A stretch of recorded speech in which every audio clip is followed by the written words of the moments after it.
इस वीडियो में हम लोग यूनिट डायमेंशन एंड मेजरमेंट को वन शॉट में कवर करेंगे। लगभग 1.5 घंटे के अंदर अंदर ये आपका पूरा कवर हो जाएगा, unit dimensions and measurement. Okay, और इसके बाद वाले वीडियो में हम एरर एनालिसिस और वर्नियर कैलिपर से स्क्रू वॉश करेंगे, क्योंकि काफ़ी लंबा चला जाएगा, काफ़ी ज़्यादा हो जाएगा।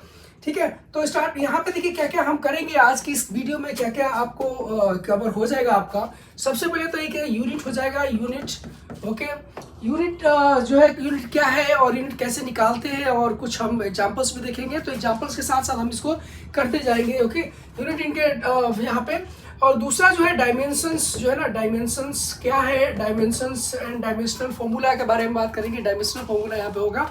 उसके बाद okay, application of dimensional analysis जो है यहाँ पे, एप्लीकेशंस भी इसका देखेंगे। Application, okay, application of dimensional analysis. Okay, dimensional analysis, okay, analysis. और उसके बाद जो है इसमें हम देखेंगे कि जो है राउंड ऑफ करते हैं कैसे, राउंड, या उसके पहले हम एक सिग्निफिकेंट फिगर्स जो है ना, ये सारे देख रहे हैं। इसके बाद एक हमें देखेंगे सिग्निफिकेंट फिगर। सिग्निफिकेंट फिगर इसमें यहाँ पे आएगा, और सिग्निफिकेंट फिगर के बारे में हम पढ़ेंगे। उसके बाद जो है यहाँ पे देखेंगे राउंडिंग ऑफ कैसे करते हो आप, राउंडिंग ऑफ। ओके ना, राउंडिंग ऑफ जो है ना, इसके नियम देखेंगे आप ही, उसको कैसे करेंगे वो समझते हैं। उसका कैलकुलेशन में कैसे इस्तेमाल होता है, जब आप कोई कैलकुलेशन करते हो, कोई जैसे एडिशन, सब्ट्रैक्शन और मल्टीप्लिकेशन, डिवीजन करते हो, तो उसमें राउंडिंग ऑफ और सिग्निफिकेंट फिगर्स वहाँ पे काउंट करना होता है। तो ये सारी चीज़ें यहाँ पे हम कवर कर लेंगे। इसमें काफ़ी क्वेश्चंस भी हम दे रहे हैं, हम जो आपके रेफरेंस के लिए, जो कि आप प्रैक्टिस कर सकते हैं, जहाँ जहाँ हम लगभग हर टॉपिक के साथ साथ कुछ क्वेश्चंस करते जाएंगे, और साथ में कुछ और एक्स्ट्रा क्वेश्चंस भी होंगे, जो कि आप आपके रेफरेंस के लिए आप करके उसको प्रैक्टिस आपका अच्छा हो जाएगा। ठीक है, तो स्टार्ट करते हैं। ओके, तो यहाँ पे मतलब सबसे पहले हम लोग स्टार्ट करते हैं फिजिकल क्वांटिटी से। Physical quantity, basically physical quantity क्या है, तो देखिए फिजिकल क्वांटिटी वो क्वांटिटीज है जिनके टर्म्स में हम फिजिक्स के लॉज देते हैं। फिजिक्स के लॉज जिनके टर्म्स में रिप्रेजेंट किए जाते हैं, हम उनको फिजिकल क्वांटिटीज बोलते हैं। ओके, तो ये फिजिकल क्वांटिटीज जो होते हैं, इनमें बेसिकली क्या होता है, एक इसका न्यूमेरिकल पार्ट होता है, और इसके एक पार्ट जो होता है इसका, एक तो न्यूमेरिकल हो गया और दूसरा इसका यूनिट हो गया। ओके, दो चीज़ें होती है इसके अंदर। कोई फिजिकल क्वांटिटी आप लेते हो, उसको मेजर करते हो, तो उसमें एक होता है इसका न्यूमेरिकल वैल्यू, और दूसरी जो होती है इसका एक यूनिट होता है, यानी किस क्या यूनिट आप दे रहे हो। तो कौन कौन से फिजिकल क्वांटिटीज आपके क्या क्या हैं, बहुत सारे हैं फिजिकल क्वांटिटी। जैसे जो है ना, डिफरेंट तरह के हैं। मास हुआ, लेंथ है, टाइम है। ओके, और ये इस तरह के बहुत सारे फिजिकल क्वांटिटीज हैं। फोर्स भी है, लीनियर मोमेंटम, ये सब सुन रखा हो आपने, एक्सेलरेशन, वेलोसिटी, ये सब सुन रखा हो आपने। तो ये सारे के सारे फिजिकल क्वांटिटीज हैं, लेकिन अब इनमें भी कुछ टाइप्स है। ओके, उनके बारे में बात करेंगे, लेकिन सबसे पहले हम बात करते हैं कि फिजिकल क्वांटिटीज क्या है। तो फिजिकल क्वांटिटीज वो क्वांटिटीज हैं जिनके टर्म्स में हम फिजिक्स के लॉज देते हैं। ओके, और इनको जो है ना, हम क्या करते हैं, basically quantity which can be measured and by which various physical happenings can be explained and expressed. ये आपको जो मैथड, जो इस बुक का जो लैंग्वेज है, वो यहाँ पे दे रखा है आपके रेफरेंस के लिए। कई बार आपको एग्जाम में लिखना पड़ता है, अगर आप बोर्ड का एग्जाम दे रहे हैं, और आपको ऐसे पता भी होना चाहिए। ठीक है, तो लेकिन जो इजी वे में मैं बता रहा हूँ यही कि वो फिजिकल क्वांटिटीज वो क्वांटिटीज हैं जिनके टर्म्स में हम फिजिक्स के लॉज देते हैं। राइट, अब इसमें बात करते हैं कि कोई फिजिकल क्वांटिटीज है, उसमें एक मैग्नीट्यूड होता है, यानी न्यूमेरिकल पार्ट होता है, और एक उसका यूनिट होता है, यानी कि न्यूमेरिकल पार्ट और ये यूनिट होगा। ओके, तो अब ये जो एन और यानी उसका जो मैग्नीट्यूड है और जो यूनिट है, उसका मल्टीप्लिकेशन जो होता है वो कांस्टेंट होता है, वो हमेशा कांस्टेंट रहेगा। कांस्टेंट रहेगा मतलब कि आप अगर मान लीजिए कि उसको ये अगर कन्वर्ट करते हैं, तो ये दोनों का मल्टीप्लिकेशन जो है ना कांस्टेंट रहेगा। ओके, फॉर एग्जांपल मैं बोलता हूँ कि 1 kg शुगर आप लेते हो, यानी कि मास रिप्रेजेंट कर रहे हो, तो ये 1 क्या है, ये यूनिट है, और ये ये 1 जो है आपका न्यूमेरिकल वैल्यू है, और ये जो आपका केजी लिखा है आपने, यूनिट लिखा है। तो इसको अगर मैं चेंज करता हूँ तो 1000 ग्राम इसको लिखूंगा, यानी कि ये जो है ये आपका ये क्या है, तो ये न्यूमेरिकल वैल्यू है और ये यूनिट है। आप देख सकते हो 1 न्यूमेरिकल वैल्यू है, ये छोटा है और साथ में ये बड़ा यूनिट है as compare to this one. यहाँ पे ये बड़ा न्यूमेरिकल वैल्यू है और ये छोटा यूनिट है। ओके, तो मल्टीप्लिकेशन मतलब इसका प्रोडक्ट जो होगा वो प्रोडक्ट कांस्टेंट रहता है। अगर आप ओके, तो यहाँ से हम ये लिखते हैं, एक चीज लिखते हैं कि जो न्यूमेरिकल वैल्यू होती है वो इनवर्सली प्रोपोर्शनल होती है यूनिट के। यानी यूनिट आपने बड़ा कर दिया तो न्यूमेरिकल वैल्यू छोटा, यूनिट अगर छोटा है तो न्यूमेरिकल वैल्यू बड़ा। ओके, जैसे कि यहाँ पे आप देख रहे हो कि अगर यूनिट आपने छोटा कर दिया तो न्यूमेरिकल वैल्यू बड़ा हो गया। ओके, अगर यूनिट आपने बड़ा किया तो न्यूमेरिकल वैल्यू छोटा है। तो ये जो चीज है ना, ये आपको याद रखना है, मतलब ये यूज होता है काफी। ओके, न्यूमेरिकल वैल्यू और साथ में उसका यूनिट का जो मल्टीप्लिकेशन होगा यानी प्रोडक्ट होगा वो कांस्टेंट रहेगा। ओके, और ये मिलके किसी फिजिकल क्वांटिटी को रिप्रेजेंट करते हैं। करेक्ट है, सही बात है। चलिए नेक्स्ट मूव करते हैं कि अगर हम जैसे कि ये जो चीजें अभी है, अब जो लिखा हुआ था उसी को यहाँ पे रिप्रेजेंट किया, मतलब इस तरह से बताया गया है जो अभी मैंने आपको पढ़ाया। ओके, अब बात करते हैं कि ये जो फिजिकल क्वांटिटीज किस तरह के मतलब किस टाइप के होते हैं फिजिकल क्वांटिटीज। तो बेसिकली फिजिकल क्वांटिटीज हम 3 तरह के देखते हैं। पहला कि रेशियो, पहला जो फिजिकल क्वांटिटी है वो रेशियो है। जैसे कि 2 क्वांटिटीज का रेशियो जो हम लेते हैं, जैसे कि रिफ्रैक्टिव इंडेक्स का एग्जांपल लेते हैं, रिफ्रैक्टिव इंडेक्स, या फिर यहाँ पे रिलेटिव डेंसिटी का इन्होंने एग्जांपल मतलब हमने ले रखा है। तो रिलेटिव डेंसिटी का जो एग्जांपल ले रखा है यानी कि क्या है, तो density of object upon density of object upon density of water, ये है रिलेटिव डेंसिटी। ओके, तो किसी 2 चीजों का, 2 क्वांटिटीज का जो रेशियो है वो रेशियो यहाँ पे दे रखा है। तो डेंसिटी नॉर्मली डेंसिटी डी से भी दिखाते, कई बार रो से भी दिखाते हो। तो density of object okay divide by density of water at 4 degree Celsius. Okay, ये चीज है। अगर कई बार होता है जो आपको रिफ्रैक्टिव इंडेक्स आप लिखते हो, रिफ्रैक्टिव इंडेक्स जो म्यू जो होता है वो क्या है, तो वेलोसिटी क्या है, speed of light in air या in vacuum. Okay, vacuum divide by speed of light in a medium, ऐसा आप लिखते हो। ओके, ये लिखते हो मीडियम।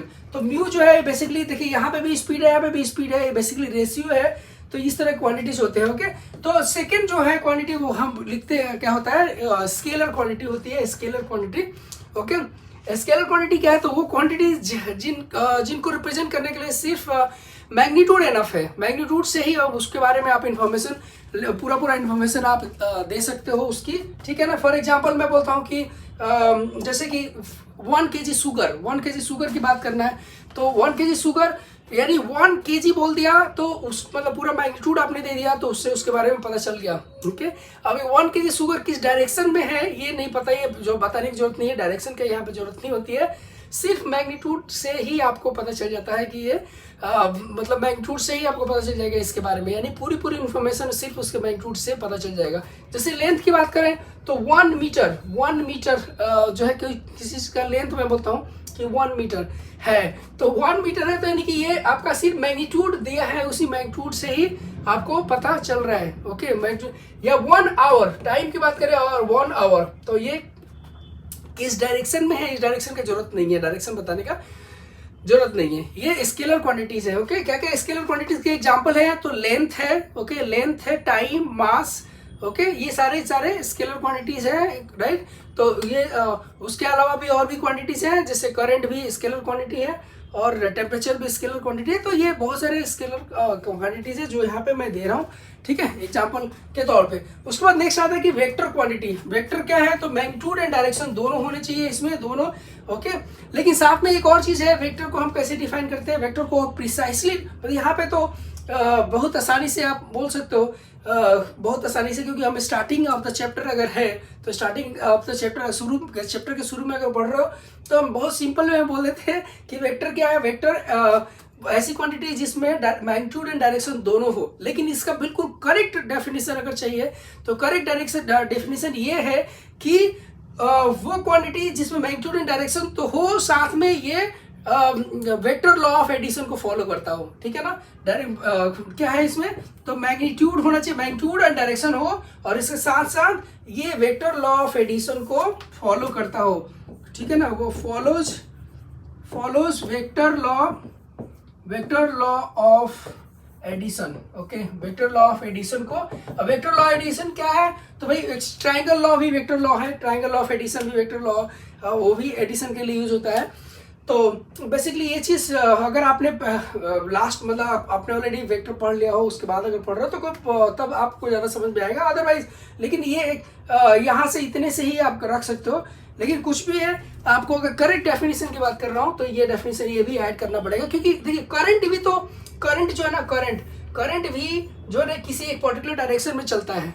करंट पर्टिकुलर डायरेक्शन में इस समय मैग्नीट्यूड, अब मैं बोलता हूँ करंट है और इसका मैग्नीट्यूड कुछ ना कुछ मैग्नीट्यूड होता है, यानी मान लो 2 एम्पियर, तो 2 एम्पियर ये मैग्नीट्यूड हो गया, ओके। लेकिन और साथ में डायरेक्शन भी है, लेकिन ये वेक्टर क्वांटिटी नहीं है। तो ये कैसे हम इसको सही करते हैं, तो यहाँ पे चेक्ड जो डेफिनेशन है वो वेक्टर लॉ को फॉलो करना चाहिए, तभी वो वेक्टर बोला जाएगा, ओके फाइन। अब आते हैं यानी कि कुल मिला के ऐसा क्वांटिटी जो जिसमें मैग्नीट्यूड भी हो, डायरेक्शन भी हो, राइट।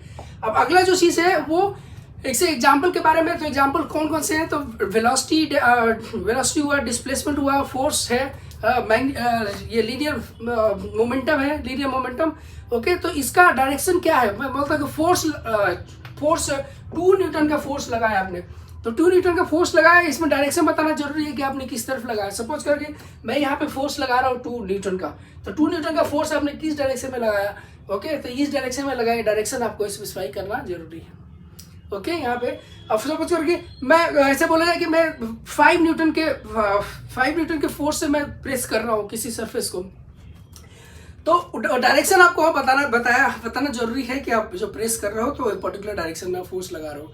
या किसी ऑब्जेक्ट को सपोज करें कि यही ऑब्जेक्ट है और इस ऑब्जेक्ट को मूव कराना है इस डायरेक्शन में, तो इस डायरेक्शन में मूव कराना है, तो यहाँ पे 5 न्यूटन का फोर्स आपको लगाना पड़ रहा है, और किस डायरेक्शन में लगा रहे हो, आप इस डायरेक्शन में लगा रहे हो, तभी इसी डायरेक्शन में जाएगा, राइट। ये सारी चीजें जो आपको एक तरह से आपको यहाँ पे, राइट, वेक्टर आ गया आपको, ठीक है। होपफुली वेक्टर में कोई दिक्कत नहीं आएगी यहाँ पे। अब यहाँ पे जो क्वांटिटीज है वो इस तरह से है, ठीक है ना। अब इसके बाद क्या है कि कुछ फंडामेंटल क्वांटिटीज है, वो क्वांटिटीज एक क्वांटिटी को दूसरे क्वांटिटी के टर्म में आप रिप्रेजेंट नहीं कर सकते, यानी एक तरह से समझ लीजिए एक क्वांटिटी दूसरे क्वांटिटी से इंडिपेंडेंट है, ओके। ऐसी क्वांटिटी को हम बोलते हैं fundamental quantity, okay. Fundamental quantities यानी कि एक क्वांटिटी को हम दूसरी क्वांटिटी के टर्म में नहीं रिप्रेजेंट कर सकते, यानी फॉर एग्जांपल मास है, मैं 5 kg मास है और लेंथ है 2 मीटर लेंथ है, तो क्या मैं मतलब लेंथ को टाइम के रिस्पेक्ट पे टाइम के टर्म में रिप्रेजेंट कर सकता हूँ। 5 kg मास है, तो कितने टाइम्स या कितने टाइम के बराबर हुआ, ऐसा रिप्रेजेंट नहीं कर सकते, आप रिलेट नहीं कर सकते, एक को दूसरे के टर्म में रिप्रेजेंट नहीं कर सकते, तो हम उसको बोलते हैं कि ये फंडामेंटल क्वांटिटी है, ओके। तो ऐसे फंडामेंटल क्वांटिटीज हमारे पास कितने 7 फंडामेंटल क्वांटिटीज है, ओके। 7 फंडामेंटल क्वांटिटीज है जो एक को बिल्कुल ये इंडिपेंडेंट है, एक को दूसरे के टर्म में रिप्रेजेंट नहीं कर सकते, ओके। क्या क्या है, तो ये क्वांटिटीज है मास, और उसके बाद है टाइम, उसके बाद है लेंथ, ओके, लेंथ, उसके बाद क्या है, तो ये है टेम्परेचर, ओके, टेम्परेचर, उसके बाद क्या लेते हो, करंट, ओके। उसके बाद क्या है, quantity of matter, okay, quantity of substance, okay, quantity of substance, okay, substance. और उसके बाद एक और क्या है, तो intensity of light, okay, intensity of light. तो ये क्या है, इंडिपेंडेंट क्वांटिटीज है, एक को दूसरे के टर्म में रिप्रेजेंट नहीं कर सकते आप। करंट कितने टेम्परेचर के बराबर नहीं बोल सकते, टाइम कितने लेंथ के बराबर है ऐसे नहीं बोल सकते, मतलब कितने लेंथ के बराबर है ऐसा आप नहीं रिप्रेजेंट कर पाएंगे, टाइम कितने मास के बराबर है ऐसा रिप्रेजेंट नहीं कर पाएंगे, ओके। तो इंटेंसिटी ऑफ लाइट की इंटेंसिटी कितने करंट के बराबर है ये आप नहीं रिप्रेजेंट कर सकते, ओके। तो इंडिपेंडेंट इसको बोलते हैं फंडामेंटल क्वांटिटीज, ओके। अब फंडामेंटल क्वांटिटीज है, इनके कुछ यूनिट है, मतलब यूनिट है जिनको फंडामेंटल यूनिट्स भी बोलते हैं, ओके। यूनिट्स मतलब मेजरमेंट तो करोगे ना, क्वांटिटी डिफाइन कर लिया, मेजरमेंट करोगे ना, मेजरमेंट नहीं मिल करोगे तो कैसे बता पाओगे आप?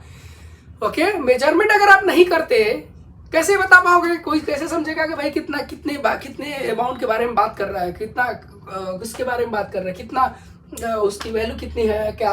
तो यहाँ से मास का जो यूनिट है, जो ऐसा यूनिट है, देखिए अलग अलग यूनिट्स यूज होते हैं, यूनिट्स अलग अलग यूज होते हैं जिनमें हम इनको रिप्रेजेंट करते हैं।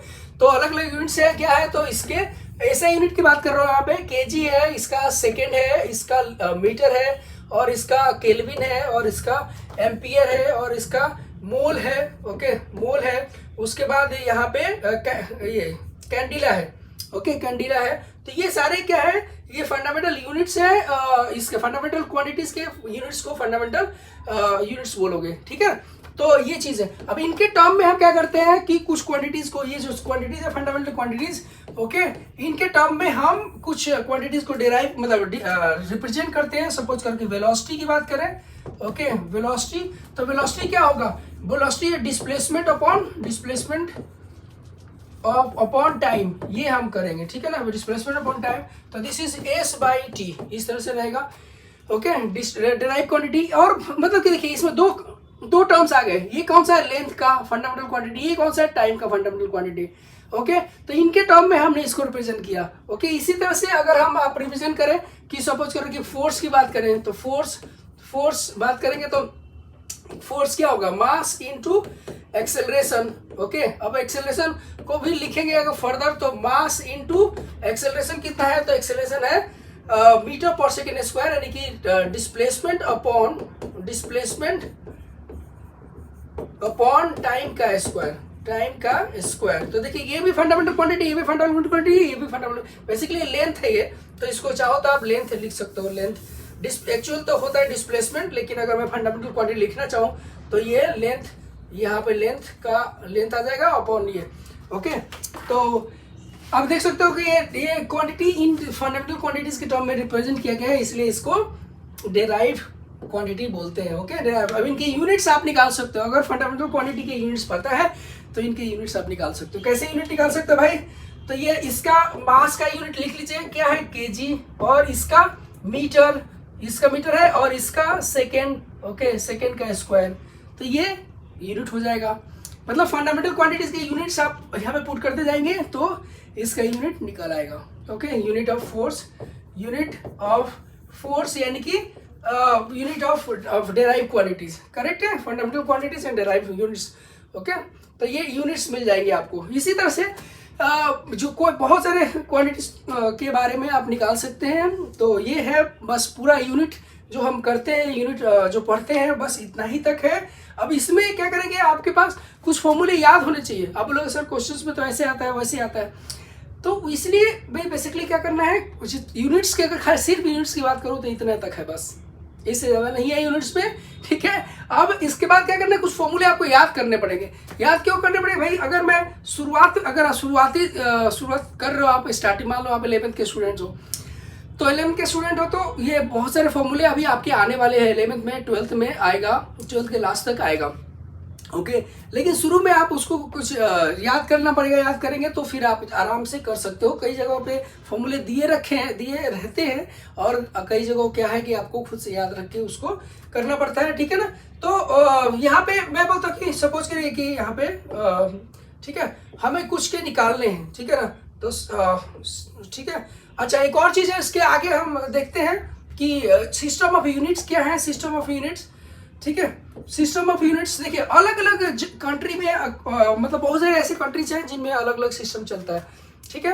नॉर्मली जो हर जगह चलता है या हर कंट्री में जो कि चलता है, जो कि इंटरनेशनल सोसाइटी, जो सारे कंट्रीज ने मिलके और एक जो उन्होंने डिसाइड किया कि भाई ये यूनिट चलाना है, यानी ये जो है ना, ये हर जगह मान्य होगा, हर जगह इसको हम किसी क्वांटिटी को इसी नाम से जानेंगे। फॉर लेंथ को हम मीटर से जाने, मतलब मीटर का यूनिट होगा, लेंथ का यूनिट मीटर होगा ये सारे कंट्रीज में।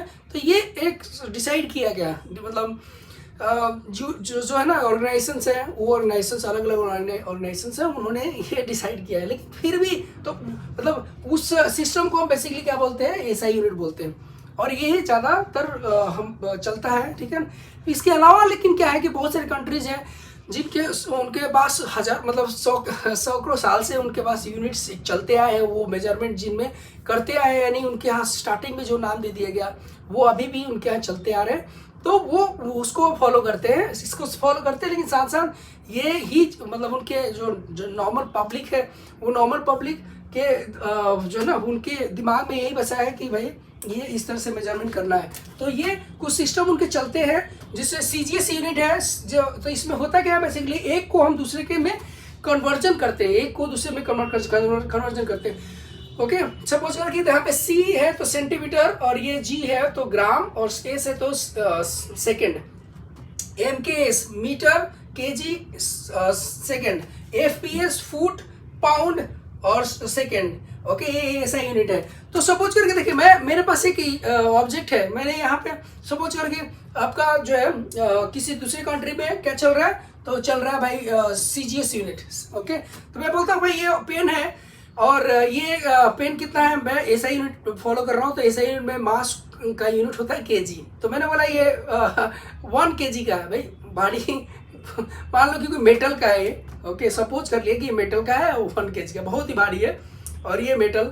ओके, तो ये मेटल का है, और सपोज कर लिया, और इसका वजन मैं बोलता हूँ 1 केजी है, 1 केजी। अब इस दूसरे कंट्री में गया तो वहाँ भाई ग्राम चलता है, ग्राम के भाषा में वो समझते हैं वो लोग। तो वो क्या करते हैं कि उसको बोले, वहाँ पे क्या बोलेंगे, तो हमें ग्राम है ना, ग्राम, तो वो 1000 ग्राम वो बोलेंगे भाई ये जो है ये 1000 ग्राम है, तो वहाँ का आदमी आराम से समझ लेगा। तो हमारे पास होता क्या है कि हम इनके बीच में कन्वर्जन फैक्टर एक बनाते हैं। कन्वर्जन फैक्टर होता है जो कि एक यूनिट से दूसरे यूनिट को कन्वर्ट करता है। ओके, तो फॉर एग्जांपल मैं कहीं पे बोलता हूँ कि लेंथ का जो है मीटर है, लेंथ का कहीं मीटर है, तो दूसरे कंट्री में भाई फुट है।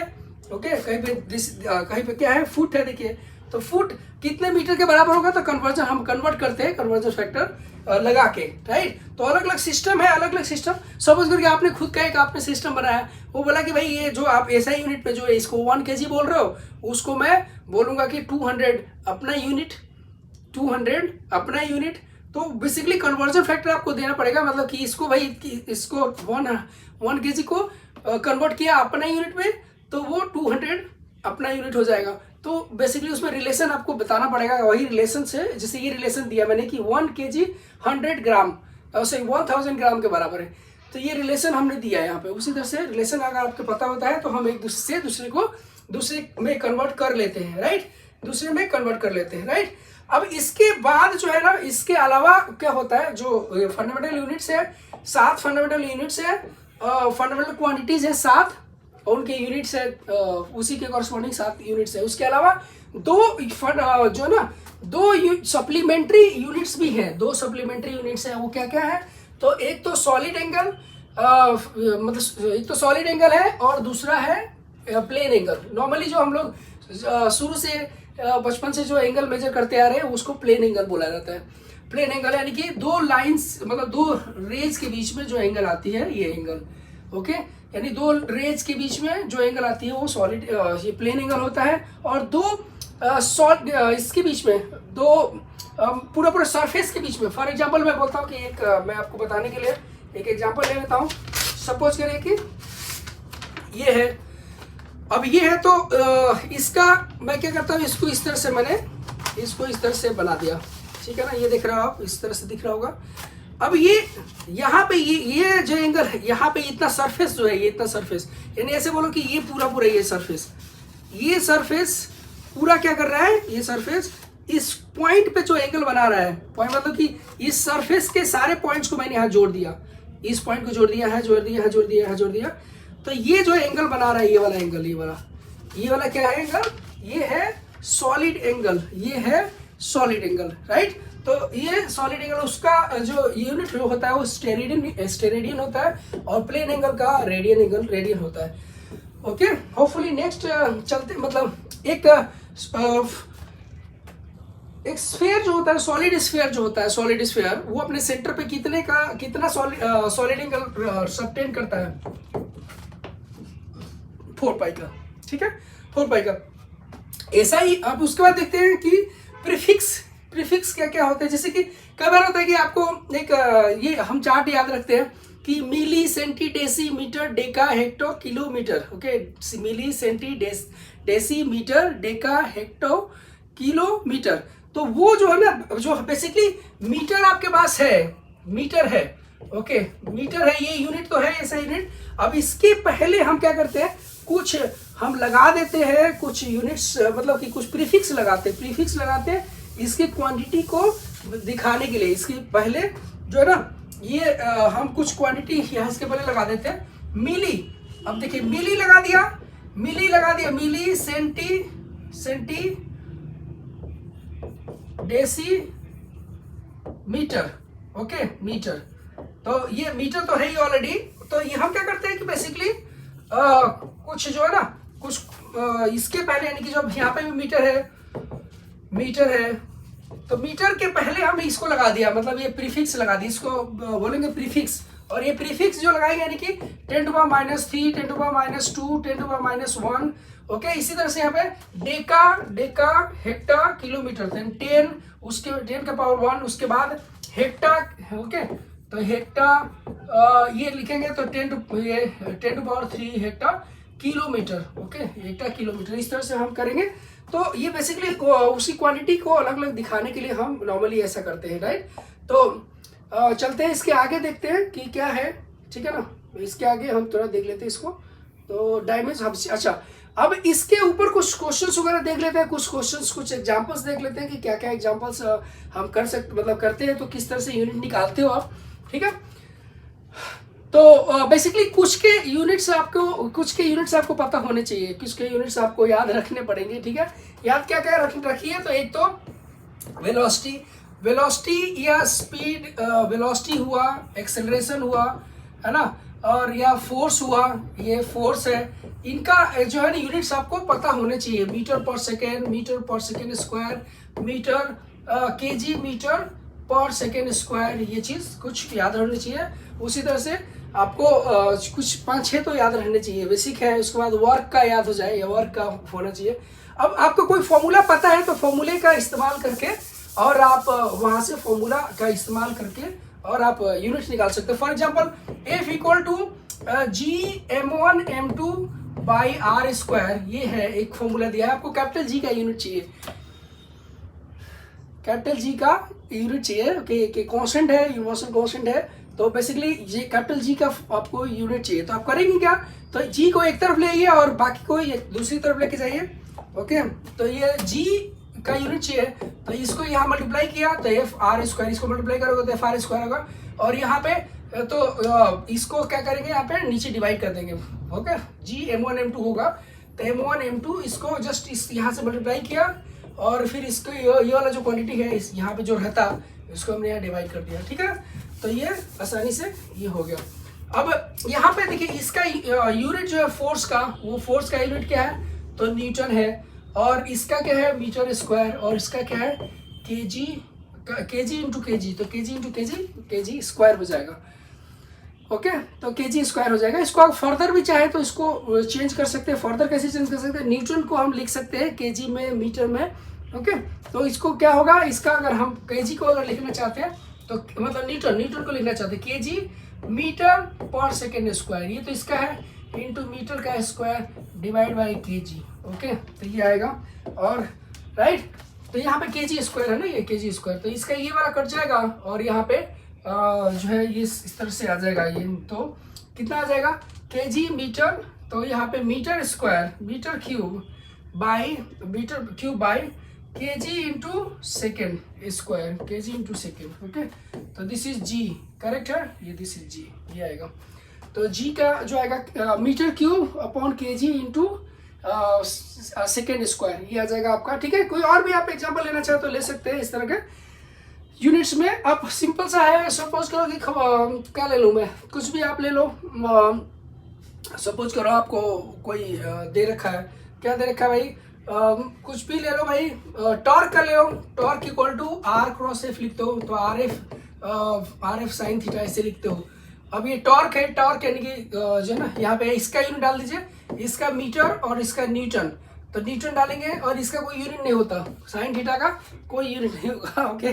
Sine theta cos theta trigonometrical ratio है ना, ट्रिग्नोमेट्रिकल रेशियो है, रेशियो है तो यूनिट नहीं होगा।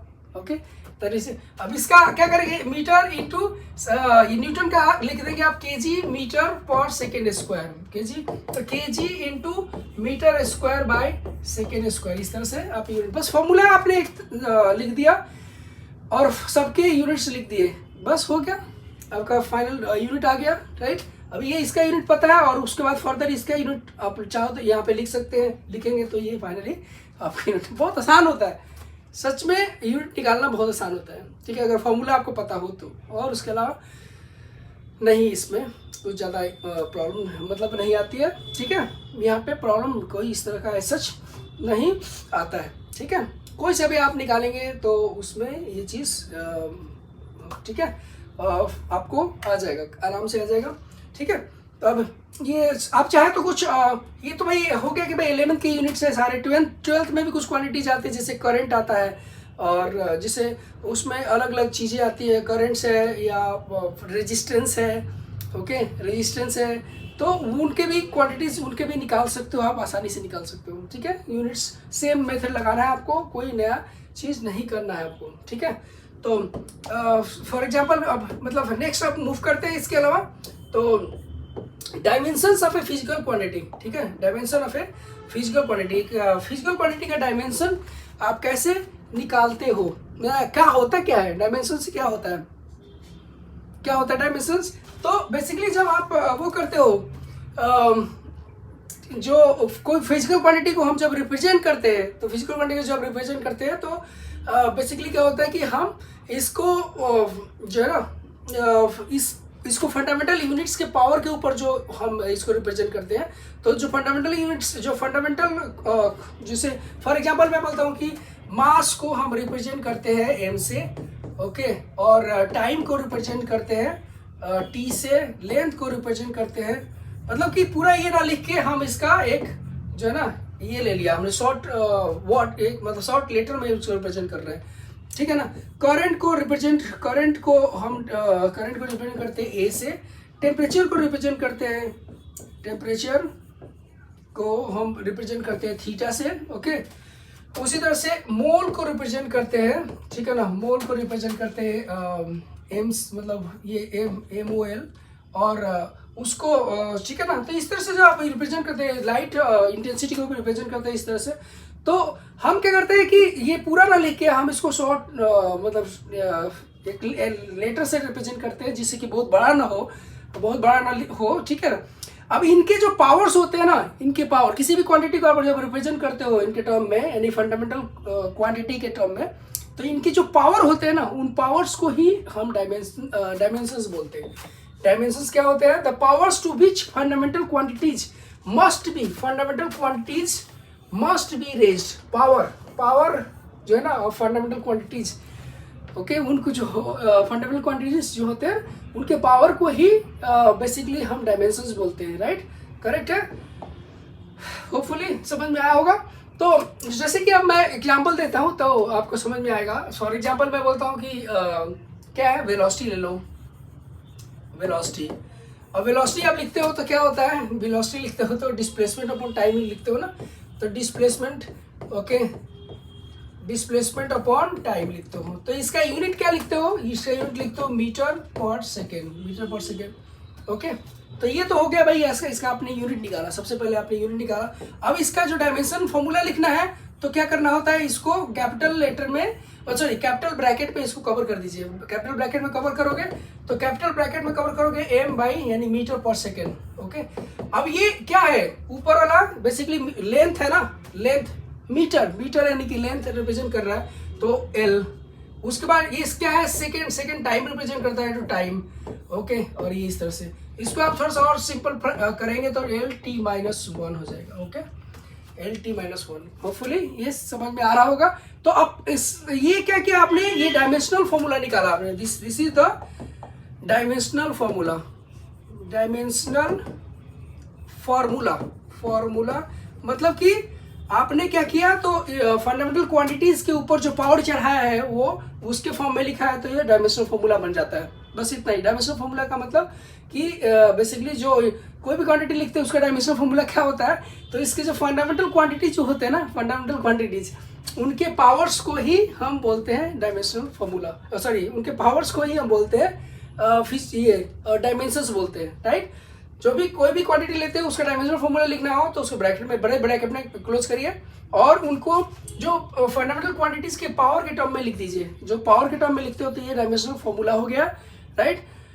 अब इनके पावर्स जो होते हैं ना उनको बोलते हैं डायमेंशंस। तो अब इसको चाहो तो ऐसे लिख लीजिए या फिर आप ऐसे भी लिख सकते हो। इसको आप ऐसे भी लिख सकते हो m power 0 l power 1 t power -1, ऐसे भी लिख सकते हो। तो डायमेंशंस जो लिखेंगे, डायमेंशंस क्या है डायमेंशंस भाई, तो डायमेंशंस जो होंगे वो 0 in m 1 in l यानी 0 in l sorry -1 in t, okay. ये डायमेंशंस हो गए, इस तरह से लिखते हैं आप डायमेंशन, ठीक है। डायमेंशंस मतलब क्वांटिटी जो है, फिर देखो फंडामेंटल क्वांटिटीज है, इनके पावर्स को ही डायमेंशंस बोलते हैं, याद रखिएगा। ये जो लिखा आपने डायमेंशनल फॉर्मूला लिखा आपने, राइट। एक और एग्जांपल देता हूं मैं, ये एग्जांपल और देते हैं। तो क्या है भाई, कुछ और ले लेते हैं, क्या वर्क ले लेते हैं, ठीक है। तो वर्क ले लेता हूं मैं,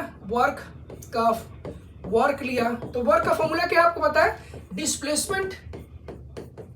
डिस्प्लेसमेंट इनटू फोर्स।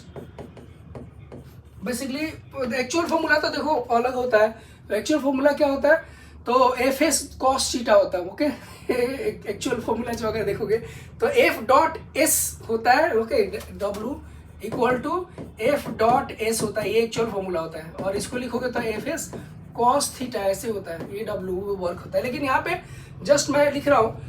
तो अगर आप देखोगे इसका डायमेंशनल फॉर्मूला ये क्या है, दिस इज इसका मीटर, मतलब यूनिट अगर लिखोगे तो this is metre into newton, okay, newton. और इसको फर्दर आप लिखोगे तो ये क्या होगा, मीटर एंड न्यूटन क्या होगा, kg metre per second square, जिसको आप लिखोगे kg metre square upon second square, ठीक है ना। तो ये वर्क का यूनिट लिखा आपने, सबसे पहले आपने यूनिट लिखा। इसका डायमेंशन लिखना है आपको, डायमेंशन फॉर्मूला लिखना है। उसके लिए आप इसको ब्रैकेट में, बड़े ब्रैकेट में क्लोज करोगे और उसके बाद फिर यहाँ पे करेंगे तो जो फंडामेंटल क्वांटिटीज को रिप्रेजेंट, जो फंडामेंटल क्वांटिटीज रिप्रेजेंट हो रही है, यानी kg metre square by second square, fundamental quantity जो जो रिप्रेजेंट हो रहा है यहाँ पे उसको लिखोगे।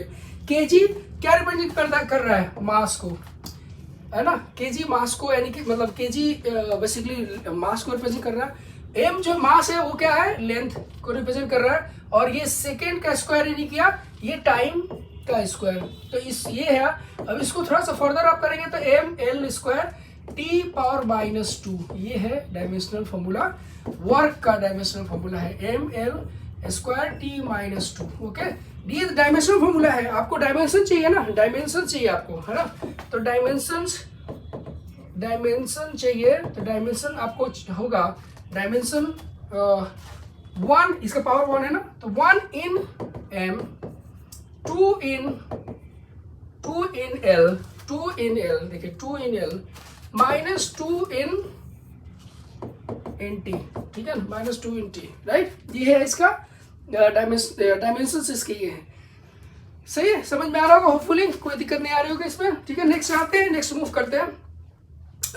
नेक्स्ट आते हैं, इसका एप्लीकेशंस क्या क्या है, एप्लीकेशंस क्या क्या है इनके, ठीक है ना। हम एप्लीकेशंस के बारे में बात करते हैं कि एप्लीकेशन।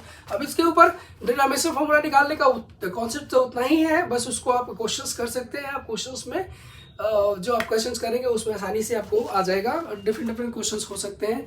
बस यूनिट आप निकाल लिया आपने और या फॉर्मूला आपने लिख लिया, जो क्वांटिटीज फंडामेंटल क्वांटिटीज के टर्म में लिखिए। पहले फंडामेंटल क्वांटिटी के टर्म में लिख रहे हो, उसके बाद आप उसको मास है तो एम से रिप्रेजेंट करिए, लेंथ है तो एल से रिप्रेजेंट करिए, और टाइम है तो टी से रिप्रेजेंट करिए। अगर टेम्परेचर है तो के से टेम्परेचर तो थीटा से रिप्रेजेंट करिए। करंट है तो इलेक्ट्रिक करंट अगर है तो उसको ए से रिप्रेजेंट करिए। इसी तरह से रिप्रेजेंट करके कर सकते हैं। उसके बाद एप्लीकेशंस क्या क्या है इनके, एप्लीकेशंस भाई आप पढ़ रहे हो तो क्या क्या एप्लीकेशंस है, ओके। तो एप्लीकेशंस इनके है कि भाई कई बार होता है कि कोई कांस्टेंट का कोई आपने फॉर्मूला लिखा है और कोई इक्वेशंस लिखा है और उसके कुछ कांस्टेंट का यूनिट निकालना है। या वहाँ पे, तो आप निकाल सकते हो, ठीक है ना, उसका निकाल सकते हो। सबसे पहला तो देखिए, to find the unit of a physical quantity in a given system of units. Okay, तो कोई सिस्टम ऑफ यूनिट है, जैसे कि एसआई यूनिट में बोल रहा था, एसआई यूनिट है या सीजीएस यूनिट है या एफपीएस यूनिट है, उसमें अगर आपको यूनिट निकालना है, फिजिकल क्वांटिटी की यूनिट निकालना है, ठीक है ना, फिजिकल क्वांटिटी की यूनिट निकालनी है, तो unit of a physical quantity in a given system of units, correct है।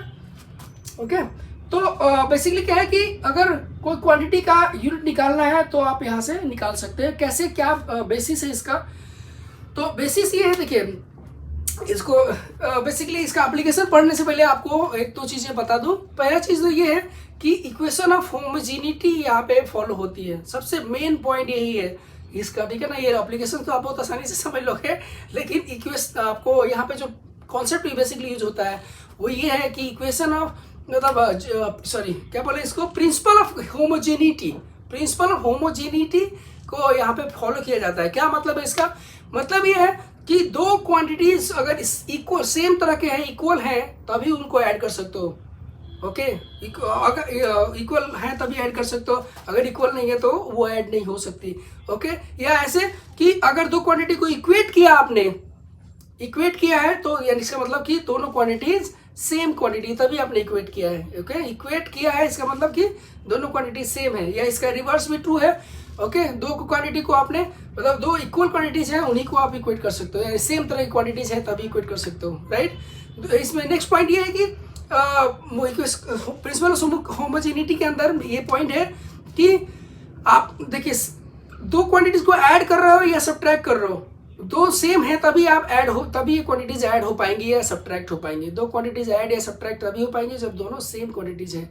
ओके, अगर ये दोनों सेम क्वांटिटीज नहीं है तो आप इनको ऐड या सब्ट्रैक्ट नहीं कर पाएंगे, ठीक है। दो क्वांटिटीज तभी मतलब इनको ऐड या सब्ट्रैक्ट कर पाएंगे जब ये दोनों सेम क्वांटिटीज होंगे, राइट। मतलब एडिशन, फॉर एग्जांपल बहुत सिंपल सी बात है, अगर मैं बोलूं कि भाई 5 मैंगो और 10 मैंगो, इनको ऐड करेंगे कितने मैंगो होंगे, 15 मैंगो। लेकिन मैं बोलूं कि 5 मैंगो और 10 एप्पल, इनको ऐड करेंगे तो कितना होगा, तो बस उतना ही, 5 मैंगो और 10 एप्पल, ये इसका आंसर होता है नॉर्मली जो हम पहले से करते आए हैं, ठीक है ना। तो इस तरह से सेम वही कॉन्सेप्ट यहाँ पे भी लगता है, भाई सेम क्वांटिटी को आप ऐड कर पाते हो, मैंगो को मैंगो के साथ ऐड कर पाएंगे, मैंगो को एप्पल के साथ ऐड नहीं कर पाएंगे, राइट, करेक्ट है। बस इतना ही सिंपल चीज है यहाँ पे। अब देखिए, तो आगे बढ़े, तो definition of or formula for the physical quantity, we find its dimension. Now in the dimensional formula facing m fundamental quantities of required system, we get the unit. Okay, fine.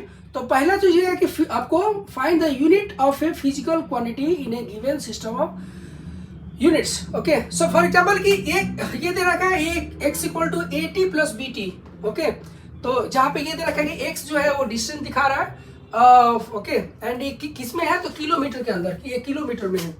while the the time in second, then unit of b का unit चाहिए आपको, b का unit चाहिए। Okay, तो आपको मैंने बताया कि ये देखिए, ये दो क्वांटिटीज को इक्वेट किया है, मतलब ये और ये क्वांटिटी को इक्वेट किया है, तो इसका मतलब दोनों सेम तरह की क्वांटिटी है, एक ही तरह का क्वांटिटी है, पूरा 80। ओके, तो यूनिट जो भी इसका यूनिट होगा वही यूनिट इसका होगा, और यहाँ पे भी वही चीज है, इसको दो को आपने ऐड किया है तो इसका मतलब दोनों सेम तरह की क्वांटिटीज होंगे, मतलब कि जो डायमेंशनल फॉर्मूला इसका होगा वही डायमेंशनल फॉर्मूला इसका होगा। क्या मतलब है इसका, dimensional formula of x equal to B T square का डायमेंशनल फॉर्मूला, ये डायमेंशनल फॉर्मूला दोनों का ये सेम हो जाएगा। ओके, अब यहाँ पे आप देखोगे तो किस तरह से इसका जो डायमेंशनल फॉर्मूला लिखेंगे वो लिखेंगे L का ब्रैकेट, यहाँ पे B है तो B का अलग होगा डायमेंशनल फॉर्मूला, और ये जो होगा वो टी स्क्वायर ये जो होगा, तो यहाँ से B का जो डायमेंशनल फॉर्मूला आएगा वो आएगा क्या आएगा, तो L that is equal to L T minus two, इस तरह से डायमेंशनल फॉर्मूला आएगा। ओके, तो डायमेंशनल फॉर्मूला एक बार आ गया आपका, तो डायमेंशनल फॉर्मूला जब आ गया, आप बताइए मुझे कि यानी कि ये क्या है, तो लेंथ है, और ये क्या है, तो टाइम है। लेंथ को किस में मेजर कर रहे हो आप, एक बार डायमेंशनल फॉर्मूला आ गया तो अब इसका यूनिट चाहिए, unit of the physical quantity. Okay, किसका चाहिए भाई, देन यूनिट ऑफ बी, तो यूनिट ऑफ बी जो होगा, unit of B that is equal to unit of L, ये क्या है, केजी ये क्या है केजी, और ये क्या है तो मीटर का ये मीटर का इनवर्स मतलब पर सॉरी, ये तो आपका एल है ना, एल तो एल को क्या एल है क्या यहाँ पे, तो एल है बेसिकली लेंथ है ना, लेंथ है। तो यहाँ पे हम क्या लिखेंगे केजी इसका, ठीक है ना, ये केजी लिखेंगे यूनिट इसका, और ये टाइम है ना, तो टाइम का यहाँ पे सेकेंड पावर -2 ऐसे लिखेंगे, यानी कि हम क्या लिख सकते हैं केजी पर सेकेंड स्क्वायर, इस तरह से। यानी कि फाइनली आप डायमेंशन इक्वेशन आ गया, उसके बाद आप उसका यूनिट रख दीजिए, जो भी यूनिट आपको दिया गया वो यूनिट रख दीजिए। ये लेंथ है, लेंथ का नो गलत, एक मिनट, यहाँ पे लेंथ है ना, तो लेंथ है तो यहाँ पे केजी किलोमीटर होगा ना भाई, किलोमीटर होगा ना, राइट, लेंथ दिया गया है तो लेंथ को यहाँ पे किलोमीटर करेंगे, किलोमीटर, और यहाँ पे second power 2 this one kilometre पर सेकेंड स्क्वायर, ये यूनिट हो जाएगा, राइट, किलोमीटर पर सेकेंड का पर सेकेंड स्क्वायर हो जाएगा। आपने क्या किया, ये डायमेंशन फॉर्मूला ले लिया, डायमेंशन फॉर्मूला आने के बाद हम हर क्वांटिटी के यूनिट्स को यहाँ पे लिख लेंगे, हर क्वांटिटी को यूनिट को लिख लेंगे, राइट। अब यहाँ पे देखिए कौन सा सही आ रहा है, तो ये चीज आपके आ जाएंगे, ठीक है ना, ये चीज आ जाएंगे, यानी कि आपको इस तरह से निकाल सकते हो, राइट। अब एक और क्वेश्चंस देखने से पहले मैं सोच रहा हूँ कि ये वाला ए का भी देख लेते हैं इसमें, हालांकि पूछा नहीं गया, लेकिन ए का हमें यूनिट चाहिए। यहाँ पे मैं बोलता हूँ कि ठीक है ना, तो जैसे आपने फाइंड यूनिट ऑफ बी निकाला, वैसे ही फाइंड यूनिट ऑफ ए का यूनिट फाइंड आउट करें इसका। तो आपको पता है कि डायमेंशन फॉर्मूला इसका जो होगा वही इसका होगा, यानी कि डायमेंशन फॉर्मूला इसका ए टी का होगा, तो इसको आप अलग अलग कर लीजिए ए का और यहाँ पे, ठीक है ना, तो ये चीज थोड़ा सा इसको कर लेते हैं, ठीक है। तो डायमेंशन फॉर्मूला आप अब जब उसका लोगे, डायमेंशन फॉर्मूला ऑफ क्या यूनिट ऑफ बी हो गया ना, तो फाइंड करना आपको next unit of A find out करना है, ठीक है ना। तो आप डायमेंशन फॉर्मूला देखोगे तो एक्स का जो होगा वही डायमेंशन फॉर्मूला ए टी का होगा, ओके, ए टी का होगा, राइट। तो यहाँ से हम क्या करेंगे, ए का डायमेंशंस यहाँ पे पहले निकाल लेंगे, एक्स मतलब दिस इज ए और दिस इज टी, ओके। तो यहाँ पे ए जो आएगा, ए का डायमेंशन फॉर्मूला आपको आ गया, ठीक है ना, यहाँ पे आ गया। तो यहाँ पे जब ए का आ गया, एक्स होगा ना भाई, हाँ एक्स है, और एक्स बाई, तो यहाँ पे क्या आएगा, एक्स बाई टी आ जाएगा, ठीक है ना, बाई टी। तो इसको थोड़ा सा डायमेंशन फॉर्मूला लिखेंगे तो एल, और ये नीचे ऊपर आ जाएगा t-1 आ जाएगा, t-1, ओके, t-। अब इसका ये तो होगा डायमेंशन फॉर्मूला लिखा, आपने यूनिट लिखना है ना, तो यूनिट जो लिखना है, unit of A, unit of A क्या होगा, तो इसका यूनिट लिख लीजिए, एल क्या है, लेंथ है, तो लेंथ है, तो लेंथ को कैसे रिप्रेजेंट किया गया है, केजी, और ये क्या है, तो ये है सेकेंड, तो पर सेकेंड ये आ जाएगा, ओके। ये अगर ए का निकालने के लिए बोला गया होता तो अगर आप ऐसे करते, ठीक है, होपफुली समझ में आ गया होगा। नेक्स्ट चलते हैं, ठीक है। तो किसी का भी निकालना हो, या एक और क्वेश्चन है, the unit of a surface tension in SI unit is, क्या होगा सरफेस टेंशन का यूनिट, ठीक है। तो यहाँ पे तो दैट इज इक्वल टू, यहाँ पे आप आराम से कर सकते हो, ठीक है। क्या करेंगे भाई, तो सबसे पहले तो आप इसका फॉर्मूला आपके पास है, तो F/L ये होगा सरफेस टेंशन, ठीक है। अब सरफेस टेंशन हमें चाहिए इसका यूनिट, सबसे पहले तो आप क्या करिए, डायमेंशन फॉर्मूला लिख लीजिए, और इसका फोर्स का आपको याद होगा, फोर्स को जो है ना, फोर्स का mlt-2 होता है, और ये L, ये कुछ क्या याद रखना जरूरी है आपका, वेलोसिटी, एक्सेलरेशन और फोर्स और वर्क या एनर्जी, वर्क एनर्जी दोनों का सेम होता है, वर्क एनर्जी एंड टॉर्क तीनों का सेम होता है, तो आपको याद रखना चाहिए कुछ के बेसिक 5-6 तो याद रखो आप, ज़्यादा नहीं तो, ठीक है। और ये इसको आप करेंगे तो क्या आएगा, एल तो कट जाएगा ना, ये कट जाएगा, तो यहाँ पे क्या आएगा, t-2, ठीक है। ये चीज ये या फिर सिर्फ यहाँ पे भी ये, क्योंकि इन्होंने न्यूटन के टर्म में दिया है, देखो आप न्यूटन के टर्म में दिया है, तो आप न्यूटन के टर्म में अगर देना चाहो तो सीधे यहीं पे आप ये कर सकते हो कि F/L, तो डायरेक्टली यहाँ पे क्या लिख सकते हो, तो इसका जो है ना, ये ना करके इन्होंने फाइनल आंसर न्यूटन के टर्म में दिया है, तो हम क्या कर सकते हैं इसको कि F/L ऐसे, ओके। अब ये जो आएगा क्या आएगा भाई, इनका जो है हमें चाहिए क्या, यूनिट ऑफ सरफेस टेंशन चाहिए, तो तो न्यूटन, ये जो आएगा ना newton, okay, newton into metre, क्या ये आएगा ना, F/L होगा भाई, F/L, ठीक है, डिवाइडेड होगा। तो न्यूटन पर मीटर ये कर सकते हैं आप, ठीक है ना। इसका यूनिट आपने लिख दिया ऊपर वाले का और इसके वाले इसका, ठीक है। तो इस तरह से कर सकते हैं आप फाइनली, राइट, यूज कर सकते हैं। और आप ऐसा यूनिट में भी लिख सकते हैं अगर आप चाहें तो। इसका जैसे अभी मैं कर रहा था, F का mLt-2 और डिवाइड बाई यहाँ पे क्या लिखेंगे L का, तो इस तरह से करेंगे तो mt-2, ठीक है ना, ये भी आप लिख सकते हो। और ये हो गया क्या, एक ये डायमेंशनल फॉर्मूला लिख दिया आपने।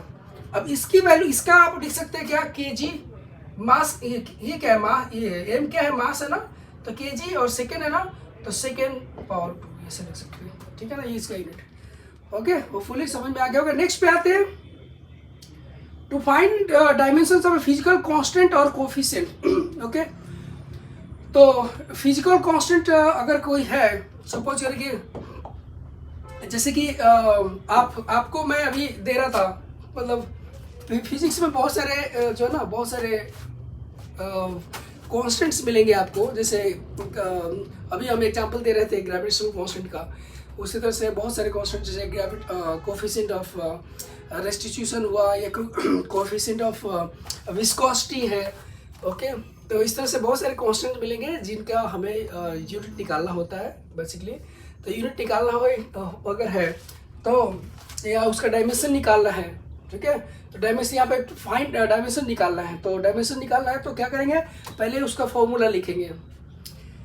ओके, मतलब इक्वेशंस, पहले हम क्या करेंगे, बेसिकली इसका फॉर्मूला लिख देंगे, इक्वेशंस जो कांस्टेंट है, कांस्टेंट के साथ जो फॉर्मूला आ रहा है, उसके बाद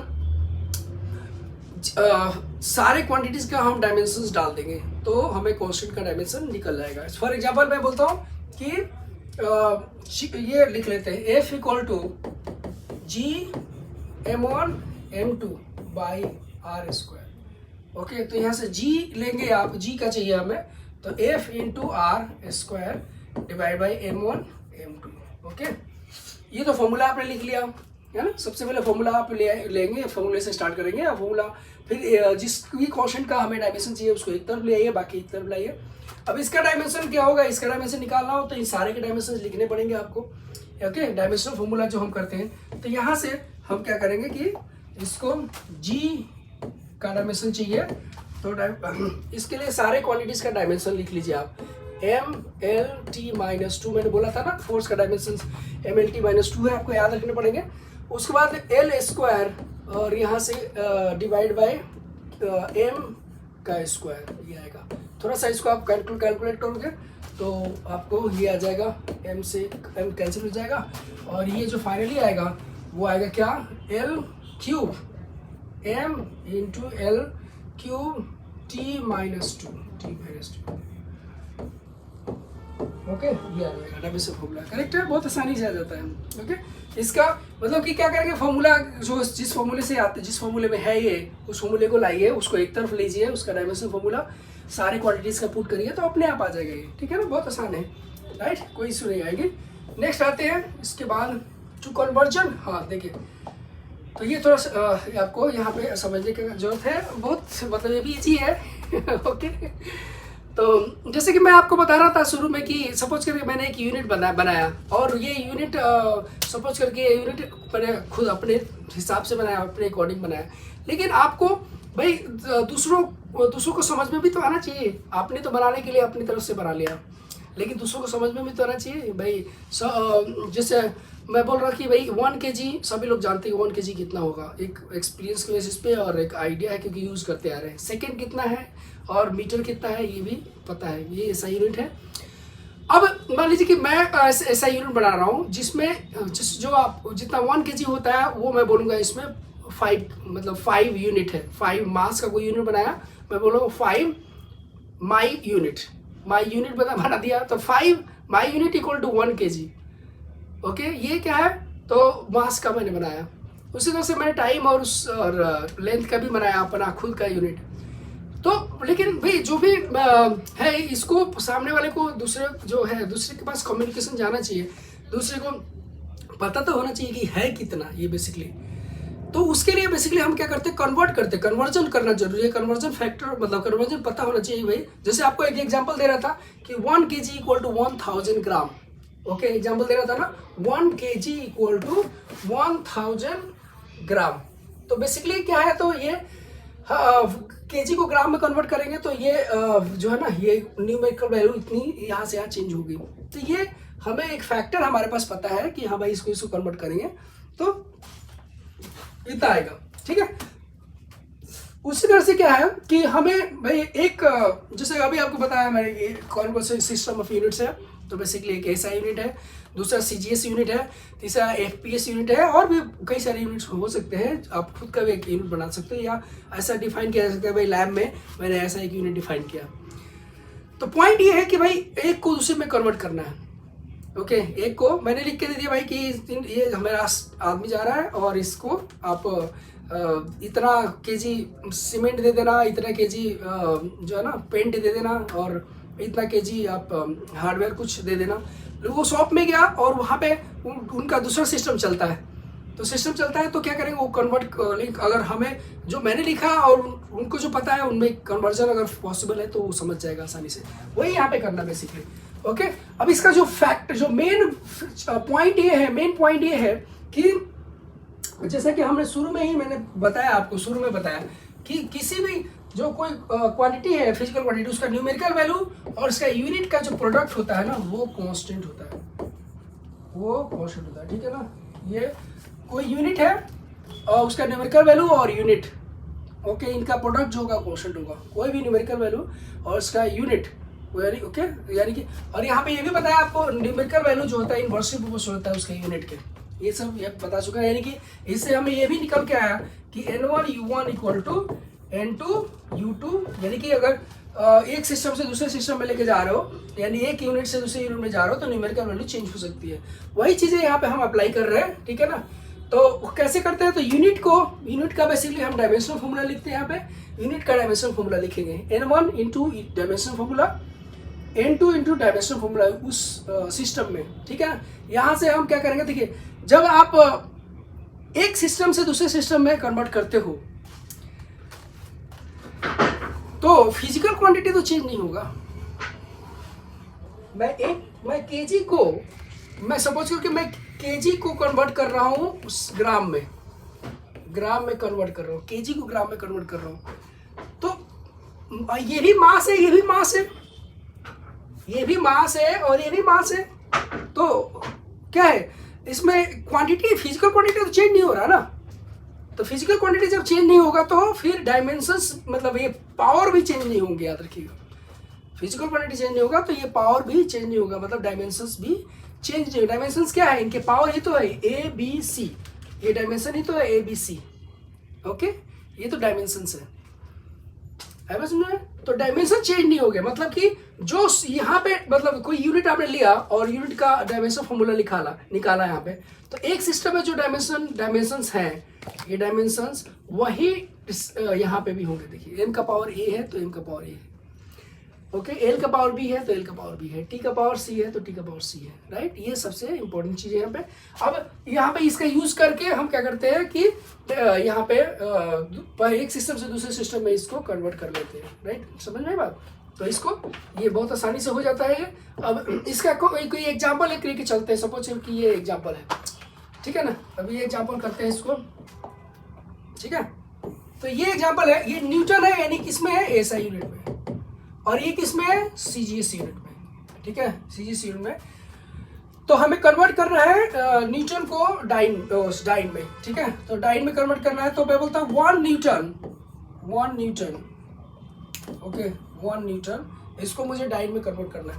अब बेसिकली इसको आप पहले बताइए कि इसका जो ये 1 है और साथ में इसका हमें क्या करना है, इसका डायमेंशन फॉर्मूला लिखना है। तो 1 इंटू डायमेंशन फॉर्मूला क्या है भाई न्यूटन का, तो MLT-2, ये डायमेंशन फॉर्मूला है ना। अब इसमें जो है यूनिट M1 L1 T1 बोल देता हूँ, मतलब कि इसमें हम ऐसे यूनिट में है तो ऐसे यूनिट में हम मास को कैलकुलेट करते हैं, मास को हम मेजर करते हैं केजी में, लेंथ को मेजर करते हैं मीटर में, टाइम को मेजर करते हैं सेकेंड में, ठीक है।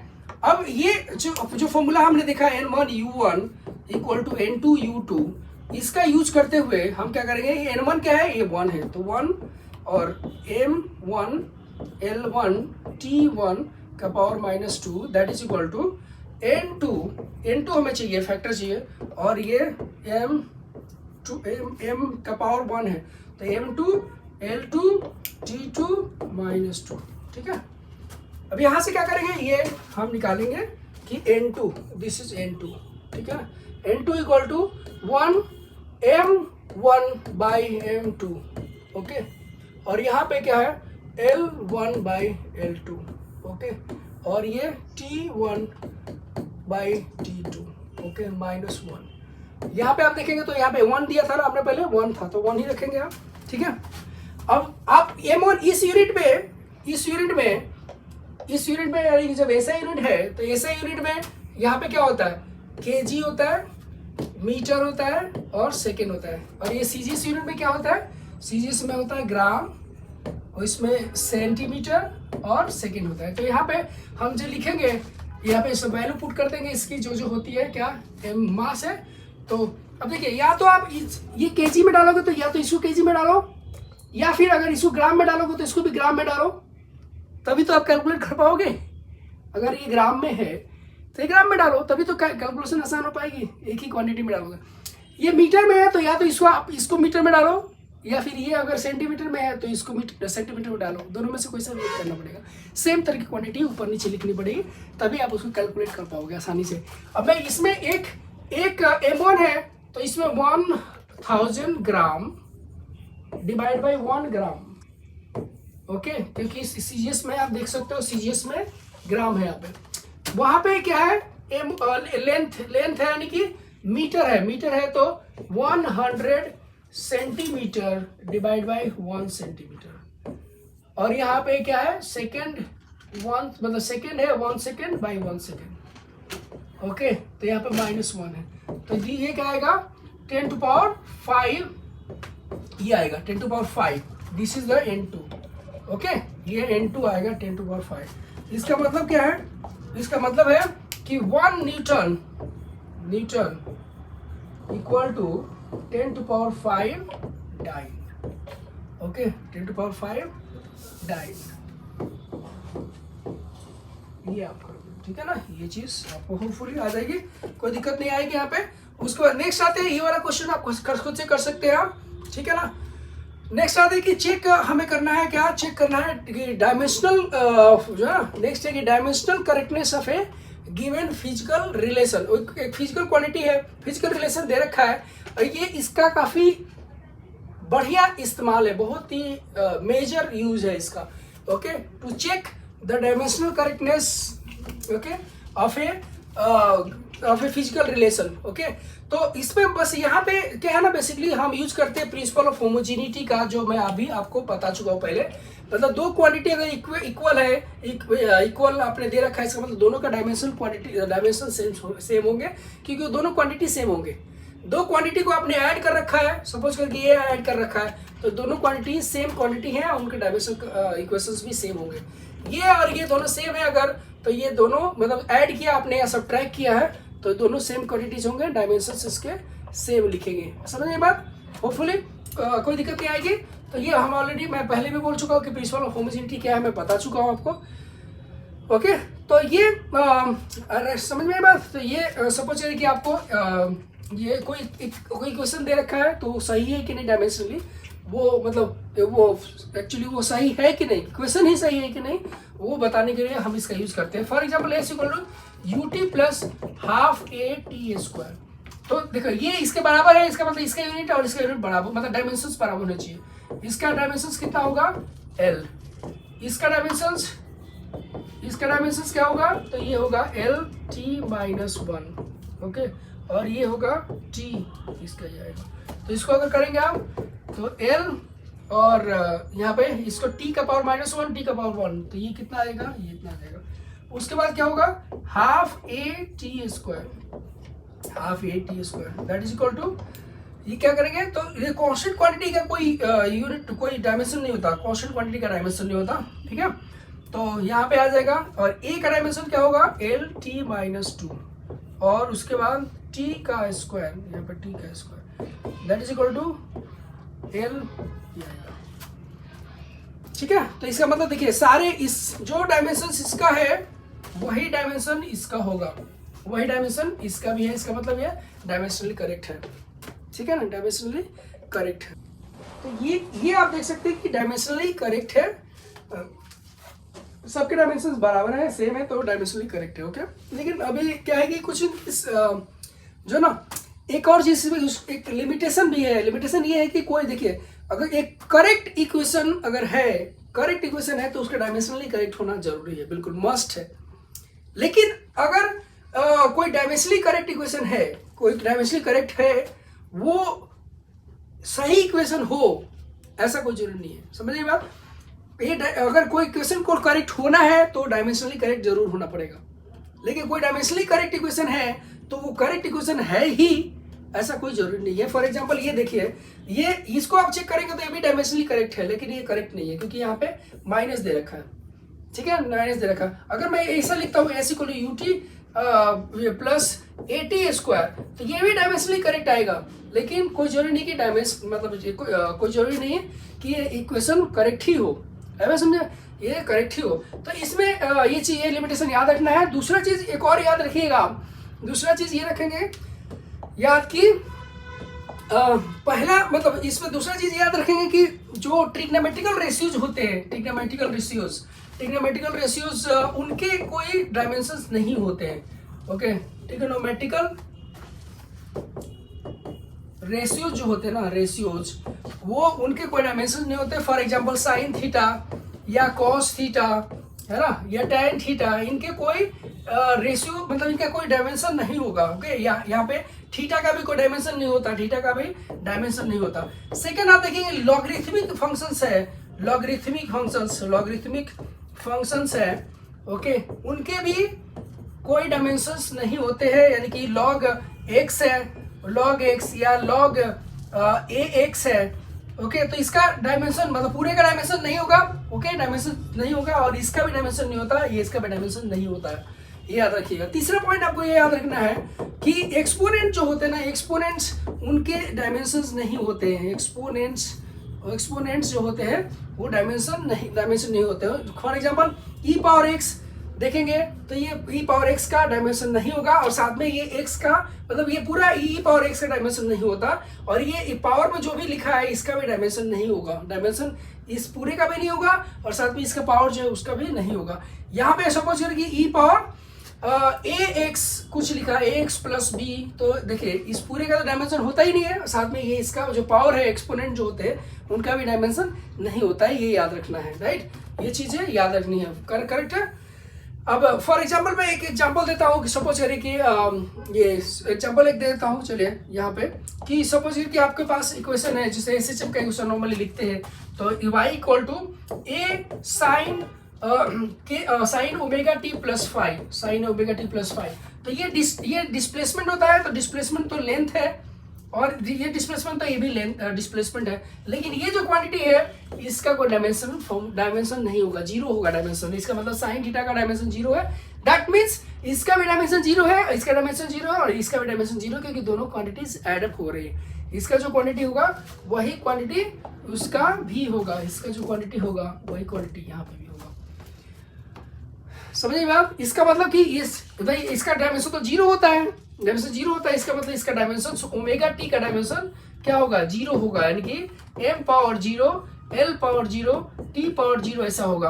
और ओमेगा का हमें निकालना है, तो ओमेगा का निकालना है तो ओमेगा, और ये होगा टी, ओके, ओमेगा टी, तो ओमेगा का यहाँ पे टी लिख दीजिए, स्मॉल टी ना, क्योंकि अभी क्वांटिटी लिख रहे हैं, अभी वैल्यू पुट नहीं कर रहे हैं, तो that is equal to M power zero, L power zero, T power zero ऐसा। अब ये टी उधर जाएगा, मतलब अभी यहाँ पे इसका अगर यहाँ पे डायमेंशन लिखेंगे तो ओमेगा का डायमेंशन जो लिखेंगे वो ये टी इधर जाएगा, ओके। टी यहाँ पे हम डायमेंशन लिखा तो यहाँ पे भी टी लिख सकते हैं, क्योंकि टी का यहाँ पे कैपिटल टी होगा, तो यहाँ पे एम जीरो, एल जीरो, ये यहाँ से इधर जाएगा, तो ये क्या होगा, टी माइनस वन हो जाएगा, ओके, टी माइनस वन हो जाएगा, करेक्ट है। तो डायमेंशन फॉर्मूला आपको मिल गया, आपको समझिए बात, ये चीज तो यहाँ पे राइट। फॉर एग्जाम्पल एक और अगर मैं बोलता हूँ कि आप एग्जाम्पल ले सकते हो, किस तरह का अलग अलग एग्जाम्पल ले सकते हो, ठीक है, बहुत सारे एग्जाम्पल्स आपको यहाँ पे मिल सकते हैं। अगला बात है, क्योंकि हमें वन शॉट है ये, वन शॉट में हम लोगों को थोड़ा सा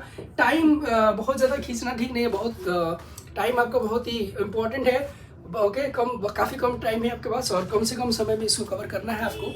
तो मैं इसको ओके, बहुत सारे एग्जाम्पल्स हैं जो आपको इसमें दिए हुए हैं, आप देख सकते हैं। As a research tool to derive new relations. Okay, तो क्या होता है कि आपने भाई एक्सपेरिमेंट किया और लैब में एक्सपेरिमेंट किया और आपको पता चला कि ये क्वांटिटी, कोई क्वांटिटी है, इन क्वांटिटीज पे डिपेंड करती है।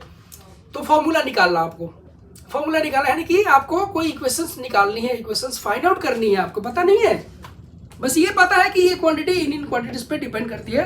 तो कैसे निकालेंगे? तो भाई कोई इक्वेशन अगर करेक्ट है तो मतलब वहां पे क्या कर सकते हो, वहां पे इक्वेशन पूरा आप बेसिकली फाइंड आउट कर सकते हैं, मतलब रिलेशन डिपेंडेंसी निकाल सकते हैं, इक्वेशन निकाल सकते हैं कि हाँ ये फॉर्मूला फाइंड आउट कर सकते हो। वही चीज दिया कि as a research tool to derive new relations यहाँ पे निकालना है, ठीक है ना। तो आपको अगर पता है कि क्वांटिटी, जैसे मैं बता चुका है जो लिखा है चीज फाइंड। फॉर एग्जांपल मैं बोलता हूँ कि टाइम पीरियड है, तो time period of a simple pendulum ऐसा है कि time period of simple pendulum is a function of क्या है, तो टाइम पीरियड जो है वो फंक्शन है किसका, मास का। ओके, और ये फंक्शन है किसका, तो ये फंक्शन है किसका, लेंथ का। और ये फंक्शन है किसका, ये फंक्शन है एक्सेलरेशन का, acceleration due to gravity G का। लेकिन आपको ये पता नहीं कि ये एम के कॉर, ये मास के किस पावर पे डिपेंड करता है, एल के किस पावर पे डिपेंड करता है। तो अपनी तरफ से हम ये मान लेते हैं कि इनके इस पावर पे डिपेंड करता है। मतलब हो सकता है एम स्क्वायर हो, एम का पावर हाफ हो, एम का पावर -1 मतलब -1/2 हो, ऐसा भी हो सकता है। यहाँ पे एल का पावर 3 है, एल का पावर 4 है, जी का पावर कुछ ऐसे हो सकता है। तो हम यहाँ पे जब कंबाइन करेंगे तो this is M power A, L power B और जी पावर सी। ऐसा बोला कि हम जो टाइम पीरियड है वो मास पे डिपेंड करता है, एल पे डिपेंड करता है और जी पे डिपेंड करता है। किस तरह से डिपेंड करता है पता नहीं, तो हमने अपनी तरफ से पावर मान लिया। तो यहाँ पे इक्वेट करेंगे तो टी इक्वल टू के times M power A, L power B और जी पावर सी, ऐसे आएगा। अब आपको ये पता है कि देखिए कांस्टेंट है, कांस्टेंट का कोई डायमेंशन नहीं होगा, ठीक है ना, मतलब जस्ट प्रोपोर्शनलिटी कांस्टेंट है। मतलब यहाँ पे मैं कोई नंबर मान लेता हूँ, कोई नंबर है, कोई कांस्टेंट क्वांटिटी है, नंबर है, तो नंबर है तो इसका कोई नंबर का कोई डायमेंशन नहीं होता। अब इसके बाद ये इक्वेशन अगर करेक्ट होना है तो डायमेंशन ही करेक्ट होना पड़ेगा, यानी कि दोनों का डायमेंशन जो है ना, दोनों तरफ डायमेंशन बराबर होने चाहिए। अब डायमेंशन बराबर करने हैं, यानी कि आप क्या करने हैं, इसको यहाँ पे, ठीक है ना, ये चीज। तो टी जो है, टी दोनों तरफ डायमेंशन लिखेंगे, इसका डायमेंशन टी, ये तो कांस्टेंट है, इसका डायमेंशन कुछ नहीं होगा, कांस्टेंट नंबर है, नंबर का डायमेंशन 0 होता है, मतलब होता ही नहीं है। और ये एम है, एम का डायमेंशन क्या होगा, एम का डायमेंशन एम है और पावर क्या है ए। ये एल है, एल का पावर बी है और जी का एल टी -2, ओके, ये सी है। तो इसको तो ऐसा करेंगे तो एम पावर ए और एल पावर बी, एल का पावर देखिए ये और ये ऐड हो जाएगा ना, तो बी प्लस सी हो जाएगा और ये टी पावर -t आएगा तो -2c आ जाएगा। ओके, अब आपको पता है कि यहाँ पे क्या है, इसका अगर इस तरह से लिखो चाहे इस तरह से लिख लो, L power 0, T power 0, L और टी पावर 1, ऐसे दोनों तरफ क्या करिए, पावर इक्वेट कर दीजिए, दोनों तरफ को पावर इक्वेट करेंगे। पावर इक्वेट करेंगे यानी कि इसका पावर इक्वेट करेंगे इससे, इसका पावर इक्वेट करेंगे इससे, ठीक है ना, इससे, और उसी तरह से इसका पावर इक्वेट करेंगे किससे, इससे, ठीक है ना। तो आप देखेंगे कि तो ए का पावर 0, बी का पावर मतलब सॉरी यहाँ पे एल का पावर करेंगे B plus C equal to 0 आएगा, तो यहाँ से बी इक्वल टू -c आ जाएगा, ठीक है। उसके बाद टी का करेंगे तो 1 इक्वल टू ये this equal to -2c equal to 1, तो c की वैल्यू -1/2 आ जाएगी, ठीक है, 2 आ जाएगा। अब ये क्या करेंगे, यहाँ पे c की वैल्यू वहाँ पे पुट करेंगे तो b की वैल्यू जो आएगी वो 1/2 हो जाएगी, ओके, b की वैल्यू 1/2 हो जाएगी, करेक्ट है। तो यहाँ से इसकी वैल्यू अगर पुट करेंगे आप कहाँ पे, इसमें पुट कर लीजिए, यानी कि सबकी वैल्यू पुट करेंगे, देखिए यहाँ पे वैल्यू पुट करिए, t के वर्ल्ड, ये तो कांस्टेंट है कि m का पावर कितना है, m का पावर 0, l का पावर कितना है, l का पावर b यानी कि 1/2 और g का पावर कितना है -1/2, ओके, तो ये चीज़ टी इक्वल टू के इंटू एल का पावर 1/2 जी का पावर -1/2 इस तरह से आएगा। इसको हम क्या करेंगे, इसको मतलब थोड़ा सा आप ये कर सकते हैं। नेक्स्ट थोड़ा सा स्पेस का रिक्वायरमेंट है, इसलिए मैं इसको रिमूव कर रहा हूँ, ठीक है, यहाँ पे। तो t इक्वल टू के टाइम्स √L/G आ जाएगा, ठीक है। तो फुली समझ में आ गया होगा, राइट। इसके कुछ लिमिटेशंस भी हैं जो कि मैं यहाँ पे नेक्स्ट पेज में दिया हुआ है आपको कि क्या क्या लिमिटेशंस है। ओके, जैसे कि अभी आप एक लिमिटेशन तो हम पहले डिस्कस कर चुके हैं कि अगर डायमेंशनली करेक्ट है फिर भी वो मतलब फॉर्मूला करेक्ट हो ऐसा कोई जरूरी नहीं है। एक फॉर्मूले को करेक्ट होना है तो डायमेंशनली करेक्ट होना जरूरी है, लेकिन इसका रिवर्स ट्रू नहीं है। वो चीज यहाँ पे एक तो दे रखा है, ठीक है ना। सेकेंड वाला ये है कि न्यूमेरिकल वैल्यूज का वैल्यूज हम यहाँ पे पता नहीं कर पाते कि न्यूमेरिकल वैल्यू, जैसे अभी आप अभी देख रहे थे लास्ट एग्जांपल में के का वैल्यू हम पता नहीं कर पा रहे थे। तो यहाँ पे न्यूमेरिकल कॉन्स्टेंट है, जैसे कि क्योंकि न्यूमेरिकल कॉन्स्टेंट्स का डायमेंशन होता नहीं है तो हम उसको यहाँ से नहीं पता कर सकते। तीसरा ये चीज है कि अगर प्रोडक्ट जो डिपेंडेंसी अगर है, डिपेंडेंसी से कि एक क्वांटिटी दूसरे पे डिपेंड करते, जैसे लास्ट वाला हम कर रहे थे, वो अगर मल्टीप्लिकेशन के फॉर्म में है तभी हम कर पाएंगे, अगर एडिशन सब्ट्रैक्शन के टर्म में है तो नहीं कर पाएंगे। ओके, तो ये कर सकते हैं, प्रोडक्ट फॉर्म में है, प्रोडक्ट ऑफ पावर, ओके, तभी हम कर पाएंगे, अदरवाइज हम नहीं कर पाएंगे, ठीक है। ये चीज यहाँ पे आप देख सकते हो, राइट। यानी कि ये वाला देखिए क्या बोलने का मतलब, ये चेक तो कर सकते हो कि डायमेंशनली करेक्ट है कि नहीं है, लेकिन ऐसा बोला जाए कि भाई एस डिपेंड करता है यू पे, टी पे और एक्सेलरेशन पे, तो ये फॉर्मूला क्योंकि एडिशन के फॉर्म में है, देखिए ये इसके साथ एडिशन में ये वाला, तो एडिशन सब्ट्रैक्शन के फॉर्म में है तो वो नहीं कर पाएंगे आप, ठीक है। या इस तरह के फॉर्म में y equal to A sine omega T, क्योंकि इसका डायमेंशन 0 होता है, तो 0 होता है तो आप यहाँ पे ये फॉर्मूला नहीं इस तरह से एडिशन वाले नहीं कर पाते हैं, ठीक है ना। होपफुली ये समझ में आ गया होगा। ओके, तो यहाँ पे अब आते हैं नेक्स्ट टॉपिक पे, सिग्निफिकेंट फिगर्स पे, ठीक है। सिग्निफिकेंट फिगर्स पे आते हैं। तो बेसिकली क्या होता है कि जब हम बात करते हैं कोई क्वांटिटी की बात करते हैं तो या कोई मेजरमेंट ही किया हमने, तो जब मेजरमेंट करते हैं तो क्या होता है, कई बार हम जब मेजरमेंट कर रहे होते हैं तो कुछ जो मेजरमेंट जो कर रहे होते हैं उसमें कुछ टर्म्स में या कुछ डिजिट्स पे हमें बहुत कॉन्फिडेंस रहता है, लेकिन कुछ डिजिट्स जो होते हैं ना उनमें हमें कॉन्फिडेंस नहीं रहता है।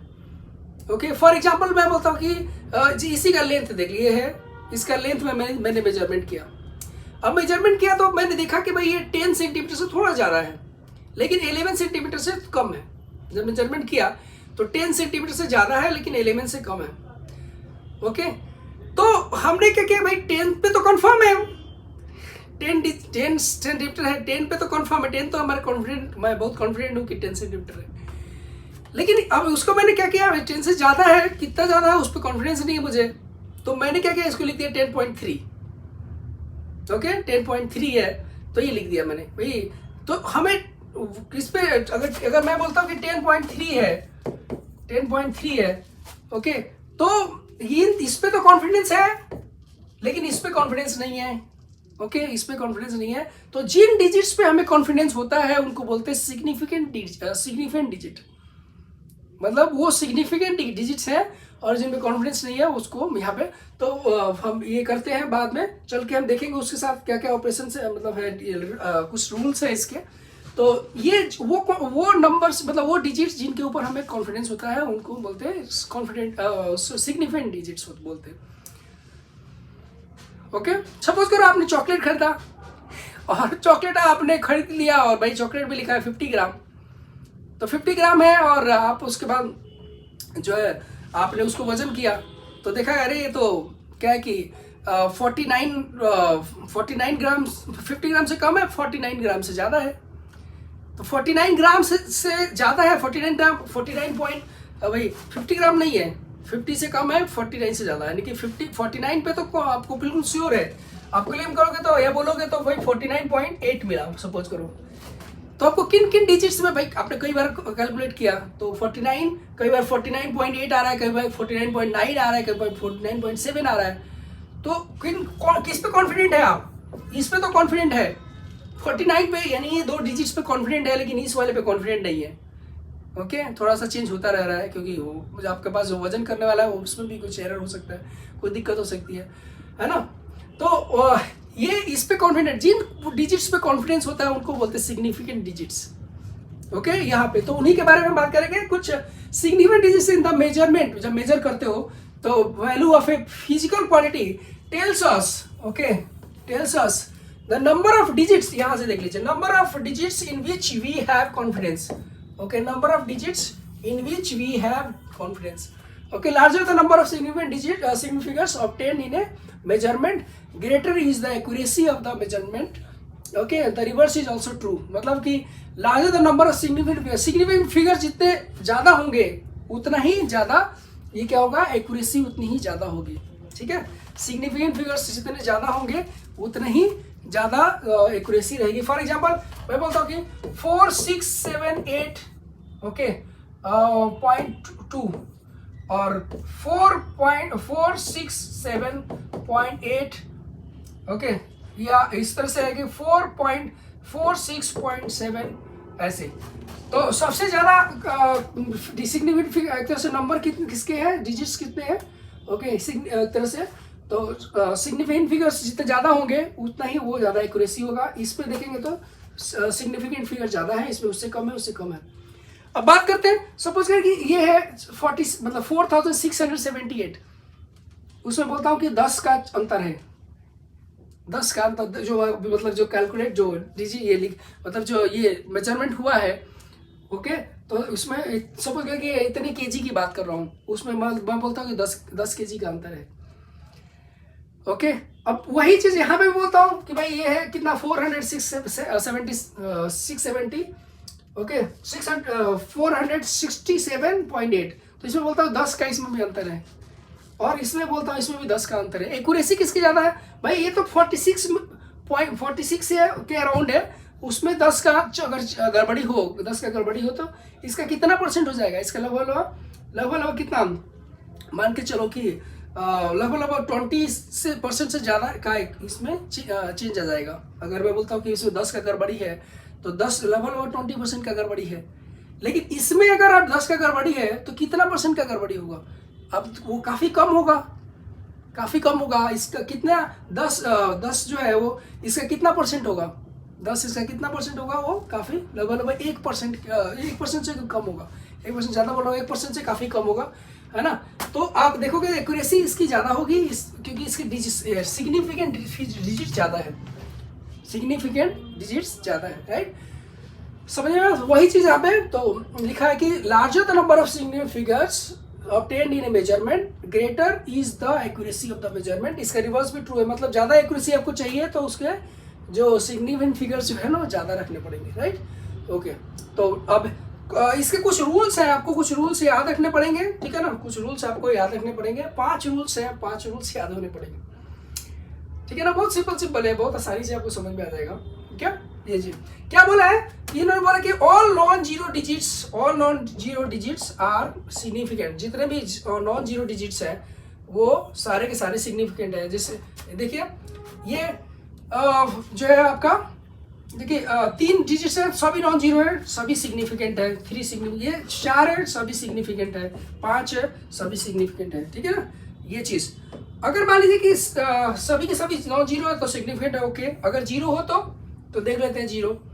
अगर एक जीरो 2 नॉन जीरो के बीच में है, या कोई सा भी जीरो 2 नॉन जीरो के बीच में है तो वो भी क्या होता है, सिग्निफिकेंट हो जाता है।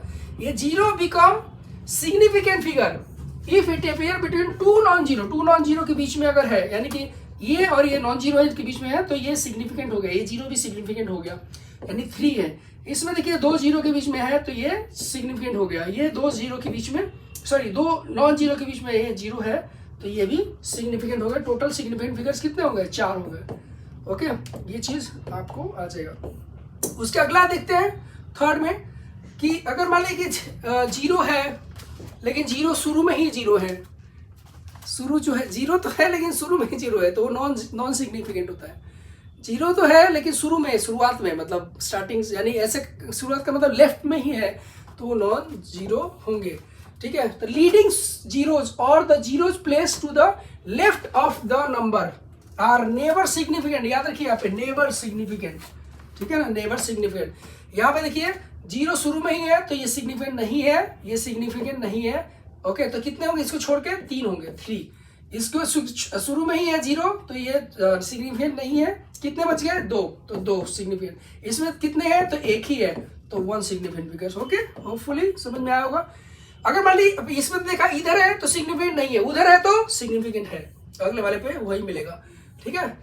तो ट्रेलिंग जीरोस और the zeros placed to the right of the numbers are significant. जो राइट में होंगे वो सिग्निफिकेंट होंगे, मतलब ये ट्रेलिंग यानी कि लास्ट में होंगे या जो राइट साइड में होंगे, तो ये 0 सिग्निफिकेंट होगा क्योंकि ट्रेलिंग है और राइट में। तो 4 सिग्निफिकेंट, ये 3 चारों मिला के 1 2 3 4, ये 0 भी काउंट करेंगे 4 सिग्निफिकेंट आएगा। इसमें 1 2 3 और ये 2 4, तो ये कितने सिग्निफिकेंट हो गए? 5 सिग्निफिकेंट होगा। 1 2 3 और ये 3 6, तो यानी 6 सिग्निफिकेंट फिगर होगा, ठीक है ना। ये याद रखिएगा, 0 के लिए ही यहाँ पे स्पेशली ध्यान रखना पड़ता है।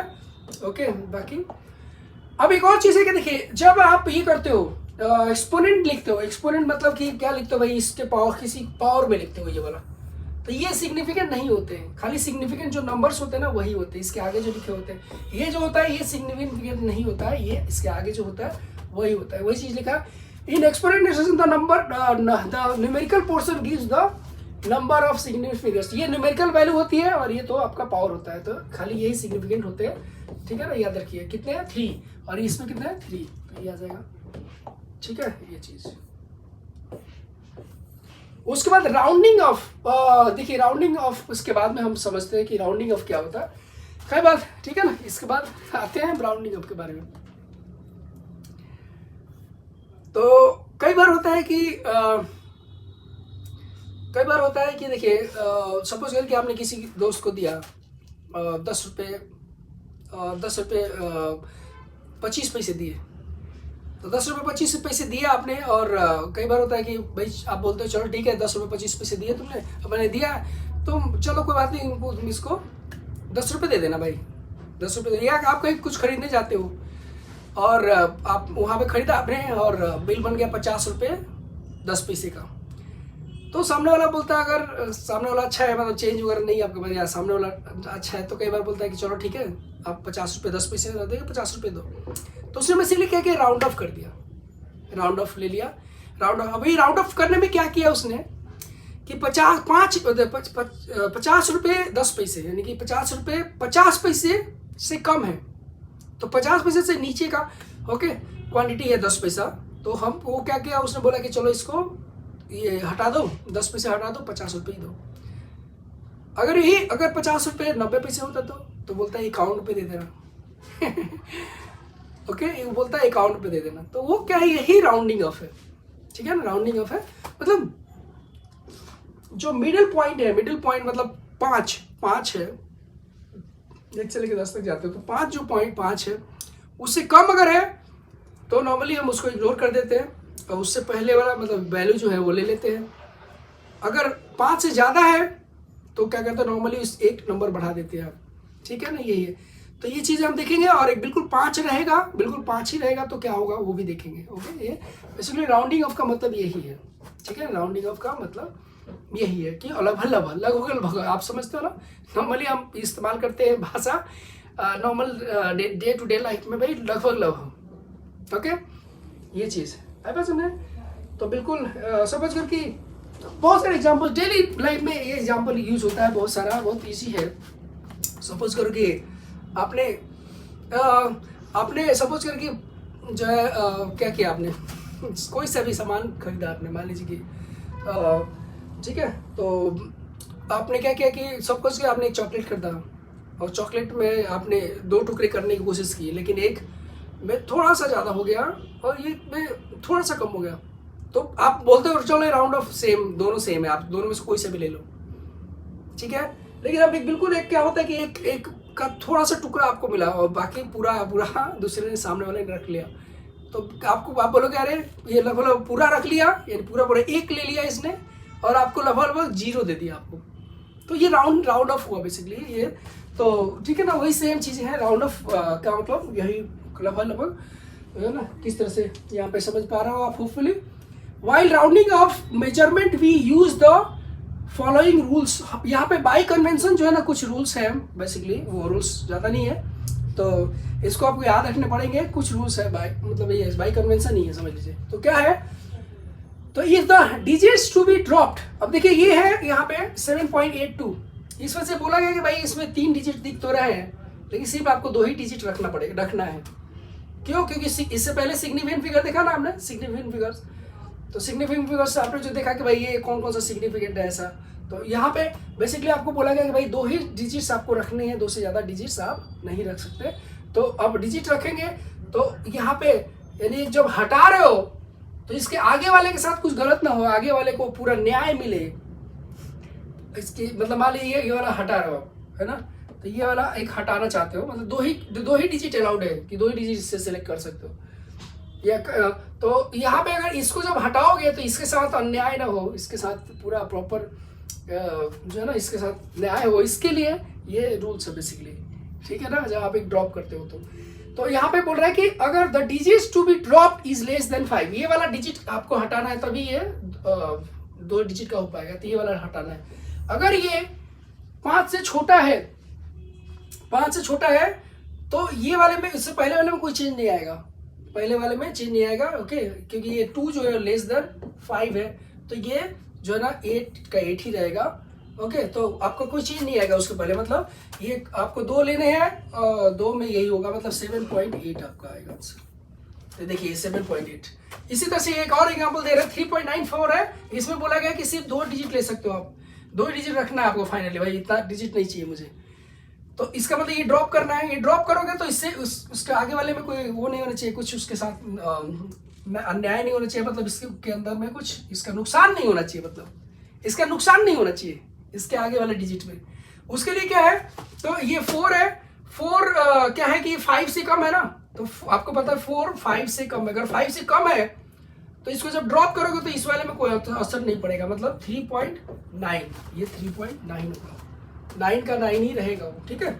वही सेम चीज यहाँ पे, अगर मान लीजिए कि the digits to be dropped is more than 5, अगर ये 5 से ज्यादा है तो अगर जो ड्रॉप किया जा रहा है उससे पहले वाला अगर 5 से ज्यादा है तो क्या करोगे, तो 5 से ज्यादा है तो अगर ये 5 से ज्यादा है जो ड्रॉप कर रहा है, जैसे एग्जाम्पल, तो क्या करेंगे उससे पहले वाला एक बढ़ जाएगा, फॉर एग्जाम्पल ये वाला, अब इसको आपको ड्रॉप करना है क्योंकि 2 ही डिजिट आपको रखना है ना, तो ये आप जब हटाओगे, जब इसको हटाओगे तो ये देखिए क्या है, ये 7 जो होता है वो ग्रेटर देन 5 है, अगर 5 से बड़ा है ये जो इसको ड्रॉप करने जा रहे हो तो उससे पहले वाला एक बढ़ जाएगा, यानी कि 6.9 हो जाएगा, ठीक है ना, ये चीज यहाँ पे दे रखी है।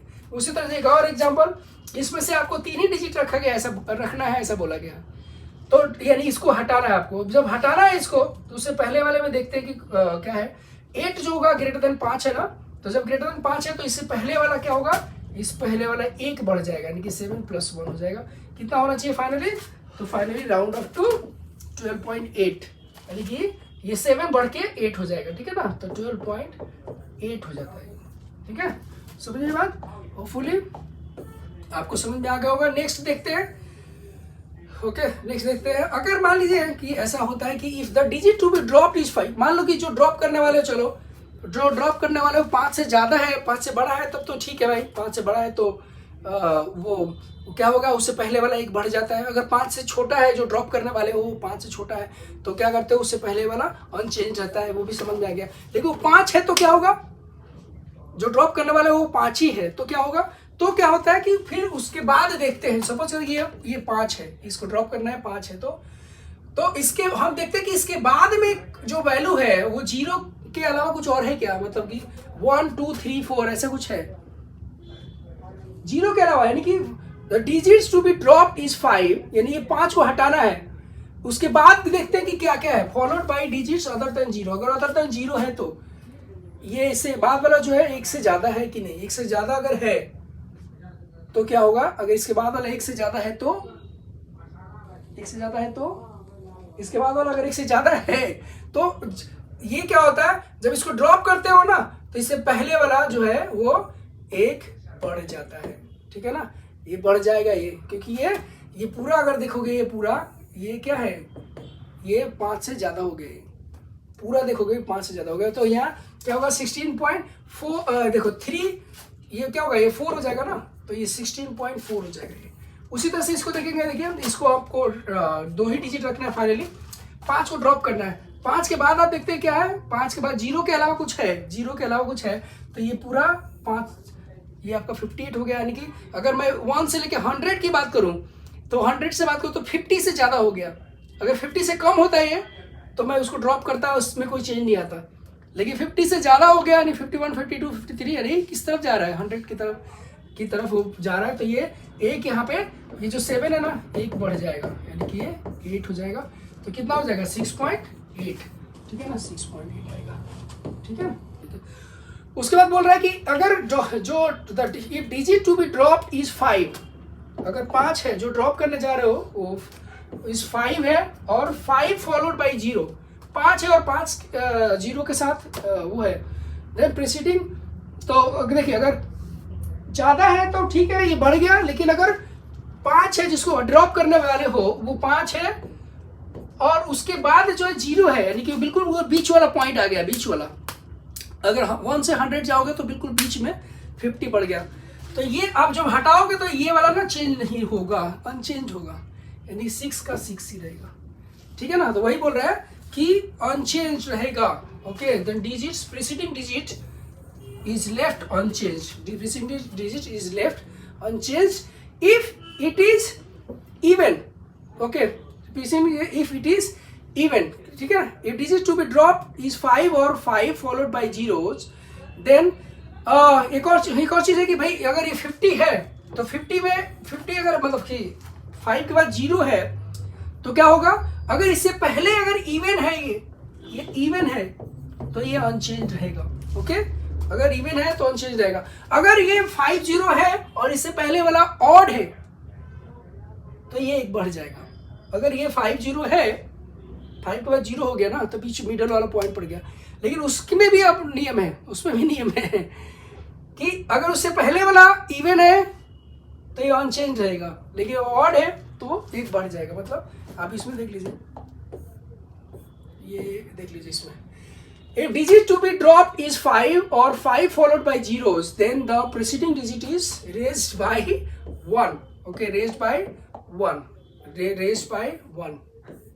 ठीक है ना। if it is odd, अगर ये odd है तो ये जैसे इसमें देखिए 3 है, अभी 5 को हटाना है और 5 के बाद 0 भी है, 5 हटाना है, 5 के बाद 0 भी है, मतलब बिल्कुल बीच कांटे का टक्कर है यहाँ पे, ओके, कांटे का टक्कर है बिल्कुल, मतलब बीचों बीच वाला पॉइंट। अब हटाएंगे इसको तो जब, क्योंकि हमें 2 ही डिजिट रखना है भाई, तो जब इसको हटाओगे तो क्या होगा, इससे पहले वाला देखते हैं कि ये क्या है, ऑड है, 7 ऑड होता है ना, अगर ऑड है तो इसमें एक ऐड हो जाता है। अगर इवन था, इससे पहले वाला रूल देखा हमने, इवन था तो अनचेंज था, यानी कितना होगा 3.8, ये 3 पॉइंट। अगेन यहाँ पे भी देखिए, ओके, ये हटाना है आपको, तो उसके बाद देखा कि 0 है भाई 50, तो इसके पहले देखा आपने, तो इससे पहले देखा तो ये क्या है 1, ये ऑड है, 1 जो है क्या है भाई ऑड, तो 1 + 1 2 कितना होगा 16.2, देखिए ठीक है, ये चीज 16.2 करेक्ट है, फाइन। तो ये सारा चीज जो है ये हमने कवर कर लिया है। अब इसके बाहर जो पार्ट है ना वो हम, हाँ, इसमें एक और चीज देख लीजिए यहाँ पे, सिग्निफिकेंट फिगर्स इन कैलकुलेशन। अगर कोई कैलकुलेशन आप करते हो, उस समय कैलकुलेशन में सिग्निफिकेंट फिगर्स कैसे आप डिसाइड करोगे, ठीक है। मतलब कि 2 क्वांटिटीज को आपने ऐड किया, एक का सिग्निफिकेंट फिगर कुछ और है, कम है, एक का कुछ सिग्निफिकेंट फिगर ज़्यादा है, ओके, या फिर आपने सब्ट्रैक्शन किया, या फिर आपने मल्टीप्लिकेशन किया 2 क्वांटिटीज में, जो कि जिनमें से एक जो का सिग्निफिकेंट कुछ कम है और दूसरे का सिग्निफिकेंट कुछ ज़्यादा है, तो फिर फाइनल जो रिजल्ट आएगा उसका क्या होगा, उसका आप कैसे उस पर कितने सिग्निफिकेंट फिगर्स रखोगे, कितने सिग्निफिकेंट फिगर्स होने चाहिए। तो बस इसमें एक सिंपल सा लॉजिक आप याद रखिए कि the final result can not be more precise than the least precise measurement. मतलब कि यहाँ पे वही जो आउटपुट होगा ना, आउटपुट मतलब जो ऐड सब्ट्रैक्ट मल्टीप्लाई डिवाइड करके जो आउटपुट फाइनल मिला रिजल्ट, वो जिनसे ये जिनको ऐड कर रहे हो, सब्ट्रैक्ट कर रहे हो, डिवाइड कर रहे हो, मल्टीप्लाई कर रहे हो, उनसे ज़्यादा प्रिसाइज नहीं हो सकता, उनसे ज़्यादा एक्यूरेट, मतलब उनसे ज़्यादा जो है ना प्रिसाइज नहीं हो सकता जिनसे मतलब ये आया हुआ है, मतलब कि उनसे ज़्यादा सिग्निफिकेंट फिगर्स नहीं हो सकते। आउटपुट में इनपुट के जो सिग्निफिकेंट फिगर्स हैं उनसे ज़्यादा नहीं हो सकता। सिंपल सा बात, ठीक है ना। वही एग्जांपल अगर दे तो जैसे कि होता ना, एग्जांपल देते हैं हम normally day to regular life में कि गुरु गुरु ही रह गया और चेला चीनी हो गया, तो लेकिन यहाँ पे ये चीज़ वैलिड नहीं है, मतलब यह लागू नहीं होती है। यहाँ पे चेला जो है वो गुरु से ज़्यादा नहीं हो सकता, आगे नहीं बढ़ सकता यहाँ पे, ठीक है ना, मतलब कि मोर प्रिसाइज नहीं हो सकता। ठीक है, अब आते हैं एकदम टू द यहाँ पे देखते हैं क्या है ये। तो ये ध्यान रखिएगा, final result can not be more precise than the least precise measurement. अब इसको देखते हैं, the result of an addition or subtraction in the number having different precisions should be reported to the same number of decimal places as are present in the number having the least number of decimal places। वही मैं बोल रहा था कि अगर मान लीजिए इनको तीनों को ऐड किया आपने और सबसे कम जो है सिग्निफिकेंट फिगर्स किसके हैं, सिग्निफिकेंट फिगर्स है, आप देखिए यहाँ 3 सिग्निफिकेंट फिगर्स है, यहाँ 3 है और यहाँ पे भी 3 है ये, लेकिन यहाँ पे आप देखेंगे प्रिसीजन की बात करेंगे तो डेसिमल के बाद जितने ज़्यादा डिजिट्स होंगे वो ज़्यादा प्रिसाइज होते हैं। डेसिमल के बाद जितने ज़्यादा डिजिट्स होते हैं वो उतने ही प्रिसाइज होते हैं। फॉर एग्जांपल मैं आपको एक एग्जांपल देता हूँ, ठीक है ना। फॉर एग्जांपल देता हूँ कि मान लीजिए क्या दे दो भाई, 12.1, 12.14, 12.15, 146, 12.1468 ऐसा। तो डेसिमल के कितने पॉइंट ज़्यादा तक मेजरमेंट कर पा रहे हो, 4 डिजिट, तो ये सबसे ज़्यादा प्रिसाइज है और ये सबसे कम प्रिसाइज है। मतलब मान लीजिए कि हमने कोई वजन किया तो ये 12 ग्राम है, 12.1 ग्राम है ना, और ये 12 पॉइंट इतने डिजिट तक आपको, जिससे नॉर्मली गोल्ड वगैरह मेजरमेंट जो होता है, गोल्ड मेजरमेंट करने के लिए हम जो वेइंग मशीन होता है वो काफ़ी प्रिसाइसली मेजर करता है कि मिलीग्राम तक कितना, मिलीग्राम तक आप फाइंड आउट करते हो। लेकिन अगर मान लीजिए कि कुछ चावल गेहूँ या चीनी वगैरह इस तरह का चीज़ जो मेजर करते हो, हम उतना प्रिसाइसली नहीं करते क्योंकि भाई उतना ज़्यादा कॉस्टली नहीं है ना, कि चलो भाई 1 ग्राम ज़्यादा भी चला गया तो फर्क नहीं पड़ता। लोग सोचते चलो 1 ग्राम क्या 2, 4, 5 ग्राम ज़्यादा भी चला गया तो उतना ज़्यादा नहीं होते। तो यानी प्रिसाइसली कम, ये मैं बोलता हूँ ये शुगर सपोज कि मेजर किया आपने तो कम प्रिसीजन के साथ, गोल्ड मेजर किया तो सबसे ज़्यादा मेजरमेंट के साथ, सबसे ज़्यादा प्रिसीजन के साथ, मतलब डेसिमल के उतने ज़्यादा पॉइंट्स तक आप मेजर करेंगे, ठीक है। तो यहाँ पे ये बोला गया है कि यहाँ पे कि जो रिजल्ट आउटपुट जो आएगा उसमें डेसिमल से ज़्यादा पॉइंट्स मतलब नहीं होंगे। अगर इनपुट में जितने कम से कम है उससे ज़्यादा नहीं हो सकते। मतलब इसमें डेसिमल के बाद कितने हैं, 1 डेसिमल के बाद एक ही है, यानी हैज ओनली 1 डेसिमल प्लेस, एक डेसिमल के बाद एक है। इसमें डेसिमल के बाद 2 है, डेसिमल के बाद 3 प्लेस है। तो ये इनपुट है ना, इनपुट से ही तो आउटपुट आया। तो इनपुट में सबसे कम डेसिमल के बाद सबसे कम प्लेस किसका है, ये है, कितने हैं, 1 है। तो ये आउटपुट जो निकाला आपने, तो इसमें डेसिमल के बाद सिर्फ एक ही पॉइंट, एक ही प्लेस तक आप लिख सकते हो, मतलब 36.7 एक ही प्लेस तक लिख सकते हो। जब आप करोगे तो इसका मतलब ये 2 को हटाया आपने, 2 को हटाया, 2 को जब हटाओगे तो राउंडिंग ऑफ का रूल यहाँ पे लगाना पड़ेगा, राउंडिंग ऑफ का रूल लगाना पड़ेगा। जैसे फॉर एग्जांपल ये जो है ये, ठीक है ना, अब ये चीज़ लिखा आपने तो राउंडिंग ऑफ का रूल लगाना पड़ेगा। यहाँ पे देखिए, यहाँ पे यही चीज़ यहाँ पे बताया, ये सब चीज़ में यहाँ पे यही बताया कि जो आउटपुट जो आया ना वो इनपुट से ज़्यादा प्रिसाइज नहीं हो सकता। मतलब डेसिमल इसमें देखिए सबसे कम, मतलब डेसिमल के बाद सबसे कम प्लेस तक किसमें लिखा है, डेसिमल के बाद सबसे कम प्लेस तक किसमें लिखा है, इसमें लिखा है देखिए। तो यानी डेसिमल के बाद 1 प्लेस तक, तो आउटपुट जो आएगा ना उसमें भी डेसिमल के बाद एक ही पॉइंट तक का होगा, ठीक है ना।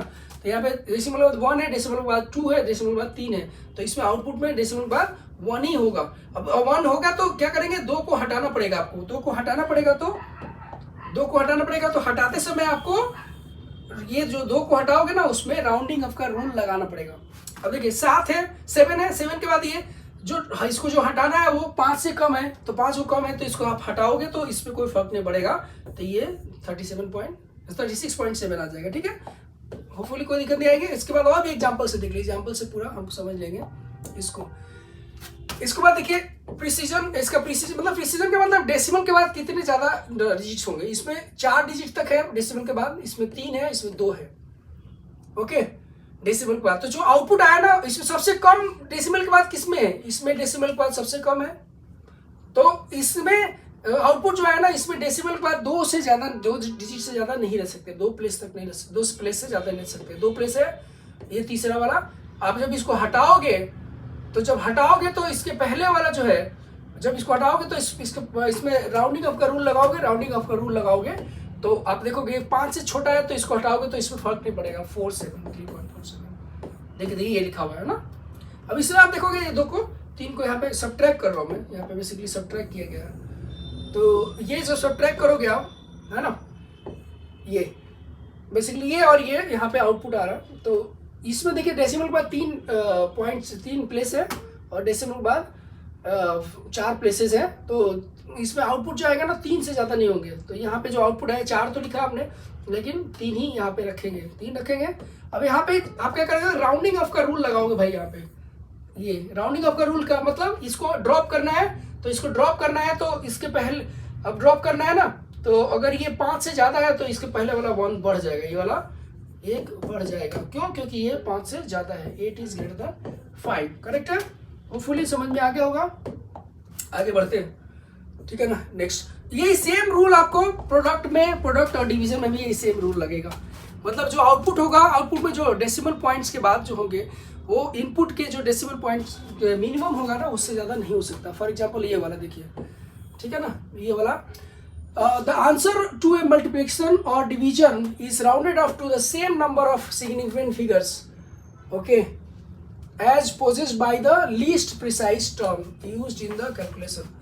तो यहाँ पे आप देखेंगे तो क्या होगा, कितने सिग्निफिकेंट फिगर्स, 2 है, इसमें क्या है, 2 है ना। तो फाइनल जो आएगा ना आउटपुट, फाइनल जब आप करोगे तो उसमें भी 2 ही सिग्निफिकेंट फिगर्स होने चाहिए। देखिए, answer to a multiplication or division is rounded off to a same number of significant figures, okay, significant figures as is possessed by the, मतलब जो आउटपुट आएगा ना उसमें सिग्निफिकेंट फिगर्स, जो इसमें कम से कम जो सिग्निफिकेंट फिगर्स होंगे उससे ज्यादा नहीं हो सकता। मतलब इसमें सिग्निफिकेंट फिगर्स कितने हैं, 5, इसमें कितने हैं, इसमें सिग्निफिकेंट फिगर्स 2 ही है। तो आउटपुट जो आएगा ना इसमें सिर्फ 2 ही सिग्निफिकेंट फिगर्स रखने हैं आपको। मतलब ये इसमें से 2 ही सिग्निफिकेंट फिगर्स रखने हैं। तो ये 2 यानी कि ये तो यही रखेंगे आप, मतलब 2 ही रखेंगे आप। 2 रखेंगे तो क्या करेंगे, उसमें राउंड ऑफ का रूल तो लगाएंगे। मतलब कि ये 3 है, 3 तो कंफर्म है, 3 तो कंफर्म में रहेगा, ठीक है ना, 3 तो कंफर्म में रहेगा। उसके बाद इसके बाद वाला जो है ये वाला, तो ये 2 है।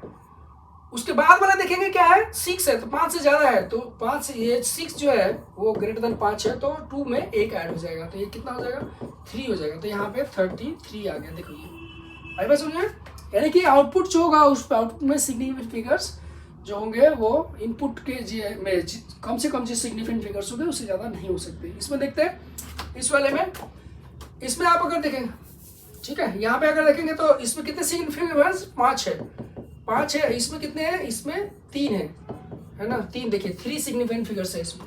आउटपुट जो प्रोडक्ट करेंगे तो इतना आएगा। तो इसमें आउटपुट जो होगा ना उसमें सिग्निफिकेंट फिगर्स जो होंगे वो कम से कम सिग्निफिकेंट फिगर्स जो होंगे उसी के बराबर हो सकता है, उससे ज़्यादा नहीं हो सकता। तो यहाँ पे कितना है, 1 2, चल 2 तो ठीक है, ये तो 2 हो गया। उसका तीसरा वाला जो 2 हो गया, तीसरा वाला जो रखेंगे ना तो उसके बाद वाला देखेंगे कैसा है ये। तो 4 जो है 4 इज लेस देन 5, तो इसका मतलब इसमें एक बढ़ेगा नहीं, मतलब 8 का 8 ही रहेगा। तो कितना है ये, 66.8 हो जाएगा, ठीक है, ये आ जाएगा। करेक्ट है। सेम यहाँ पे भी आप करेंगे, डिवीजन में भी यही सेम लॉजिक लगाएंगे। डिवाइड किया आपने, इसमें सिग्निफिकेंट फिगर्स कितने हैं, 2 है। इसमें सिग्निफिकेंट फिगर्स कितने हैं, इसमें 3 है सिग्निफिकेंट फिगर्स। तो आउटपुट जो है उसमें कितने हो सकते हैं, इनमें कम से कम जो सिग्निफिकेंट फिगर होंगे उससे ज़्यादा नहीं हो सकता। मतलब 2 ही सिग्निफिकेंट फिगर्स रख सकते हो। तो यानी कि इसका ये तो खैर सिग्निफिकेंट होता ही नहीं है क्योंकि लेफ्ट साइड में है, तो ये 2 होंगे। इसके बाद वाले देखते हैं क्या हाल है। तो ये 1 जो है वो लेस देन 5 है, तो ये बढ़ेगा नहीं, ये बढ़ेगा नहीं, मतलब ये 1 का 1 ही रहेगा। ये वाला जो है ना, ये वाला 1, ये वाला 1 जो है ये 1 का 1 ही रहेगा, अनचेंज रहेगा, ठीक है ना, अनचेंज, ठीक है ना, ये रहेगा। करेक्ट है। तो ये इस तरह से आप उसके बाद देखिए इसमें एक और चीज़ है, ऑर्डर ऑफ मैग्नीट्यूड। इसमें मान लीजिए पावर का अगर लेते हो तो पावर वाले में लेते हो तो इसमें पावर वाले में क्या होता है कि ये जो होता है ना, जब आप इसमें राउंड ऑफ करते हो तो इसमें देख लेते हैं order of magnitude. In scientific notation the numbers are expressed as this one. Of course ये नंबर इस तरह से एक्सप्रेस होते हैं, नंबर जो होता है वो इस तरह से एक्सप्रेस होता है। कोर्स कोई नंबर लेते हो, ओके, अब उसको लिखते हैं तो कोई नंबर जो लिखते हो तो यहाँ पे कोई वैल्यू होती है और साथ में इस पावर होता है, पावर ये होता है, ठीक है ना, okay. Where m is a number lies between 1 and 10 and x is integer, okay, x is order of magnitude of quantity is the power of 10 required to represent the quantity, okay, order of magnitude of quantity is the power of 10 required, मतलब कि order of magnitude का क्या मतलब है, जो power 10 का power जो लिखते हो ना वही ऑर्डर ऑफ मैग्नीट्यूड है, 10 का पावर जो लिखते हो वही ऑर्डर ऑफ मैग्नीट्यूड है, राइट। तो यहाँ पे राइट, फॉर एग्जाम्पल यहाँ पे अगर इस वाले में देखेंगे तो ऑर्डर यहाँ पे, तो इसको देख लेते हैं एग्जाम्पल, पहले एक और देख लेते हैं। फॉर डिटरमाइनिंग दिस पावर को डिटरमाइन करने के लिए, ये पावर को डिटरमाइन करने के लिए the value of the quantity has to be rounded off, the value of the quantity while rounding off we ignore the last digit which is less than 5, okay, and if the last digit is 5 or more than 5 the preceding digit is increased by 1। क्या बोल रहा है example पे देखते हैं, okay, example से समझ पाएंगे हम अच्छे से। स्पीड ऑफ लाइट इतना देते हैं, करेक्ट है। अब ये जो 3 है ना, वो 3 क्या है, वो 5 से कम है। अगर 3 5 से कम है तो हम क्या करते हैं, इसको एक तरह से इग्नोर कर देते हैं, और इग्नोर करके हम क्या करते हैं, इसको अप्रोक्सीमेटली 10 टू पावर 8 लिखते हैं। मतलब उसको इग्नोर कर दिया, ओके, इग्नोर कर दिया मतलब उसको 1 के बराबर मान लो या इग्नोर कर दो की बात है।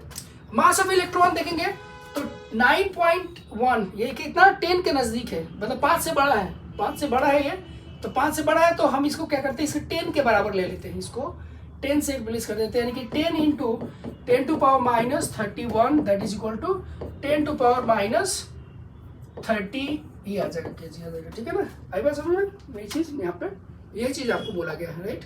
अब इसके बाद यहाँ पे आप देख सकते हैं बस इतना ही है। इसके बाद जो है ना कुछ आपके रेफरेंस के लिए मैंने कुछ क्वेश्चन दे रखे हैं कि कई बार होता है क्वेश्चन आपको करने पे ज़्यादा कॉन्फिडेंस आता है, तो इसके क्वेश्चंस और इसके आंसर दे रखे हैं, ये सिग्निफिकेंट फिगर्स, राउंडिंग ऑफ, और इसके ऊपर जो है ना क्वेश्चंस आप देख लीजिए, क्वेश्चंस ये आप, ठीक है ना, एक तरह से मैं हट जाता हूँ, इससे आपका अच्छे से हो पाएगा। ये क्वेश्चंस है, ठीक है ना, ये क्वेश्चंस आप देख लीजिए, ठीक है ना, ये क्वेश्चंस आपके प्रैक्टिस के लिए अच्छी खासी प्रैक्टिस हो जाएगी आपकी, ठीक है ना। ये यहाँ तक क्वेश्चंस आप देख सकते हो, ठीक है। तो ये आप इसको सॉल्व करिए और इसको अच्छे से समझिए, और इसके बाद वाले जो पार्ट है उसमें हम कवर करेंगे एरर एनालिसिस और वर्नियर कैलिपर और साथ में स्क्रू गॉज, ओके, तो उसको करेंगे, आप जिसको देख सकते हैं इसके बाद, ओके। तो ठीक है, फिर इसको मिलते हैं अगले पार्ट में। Thank you.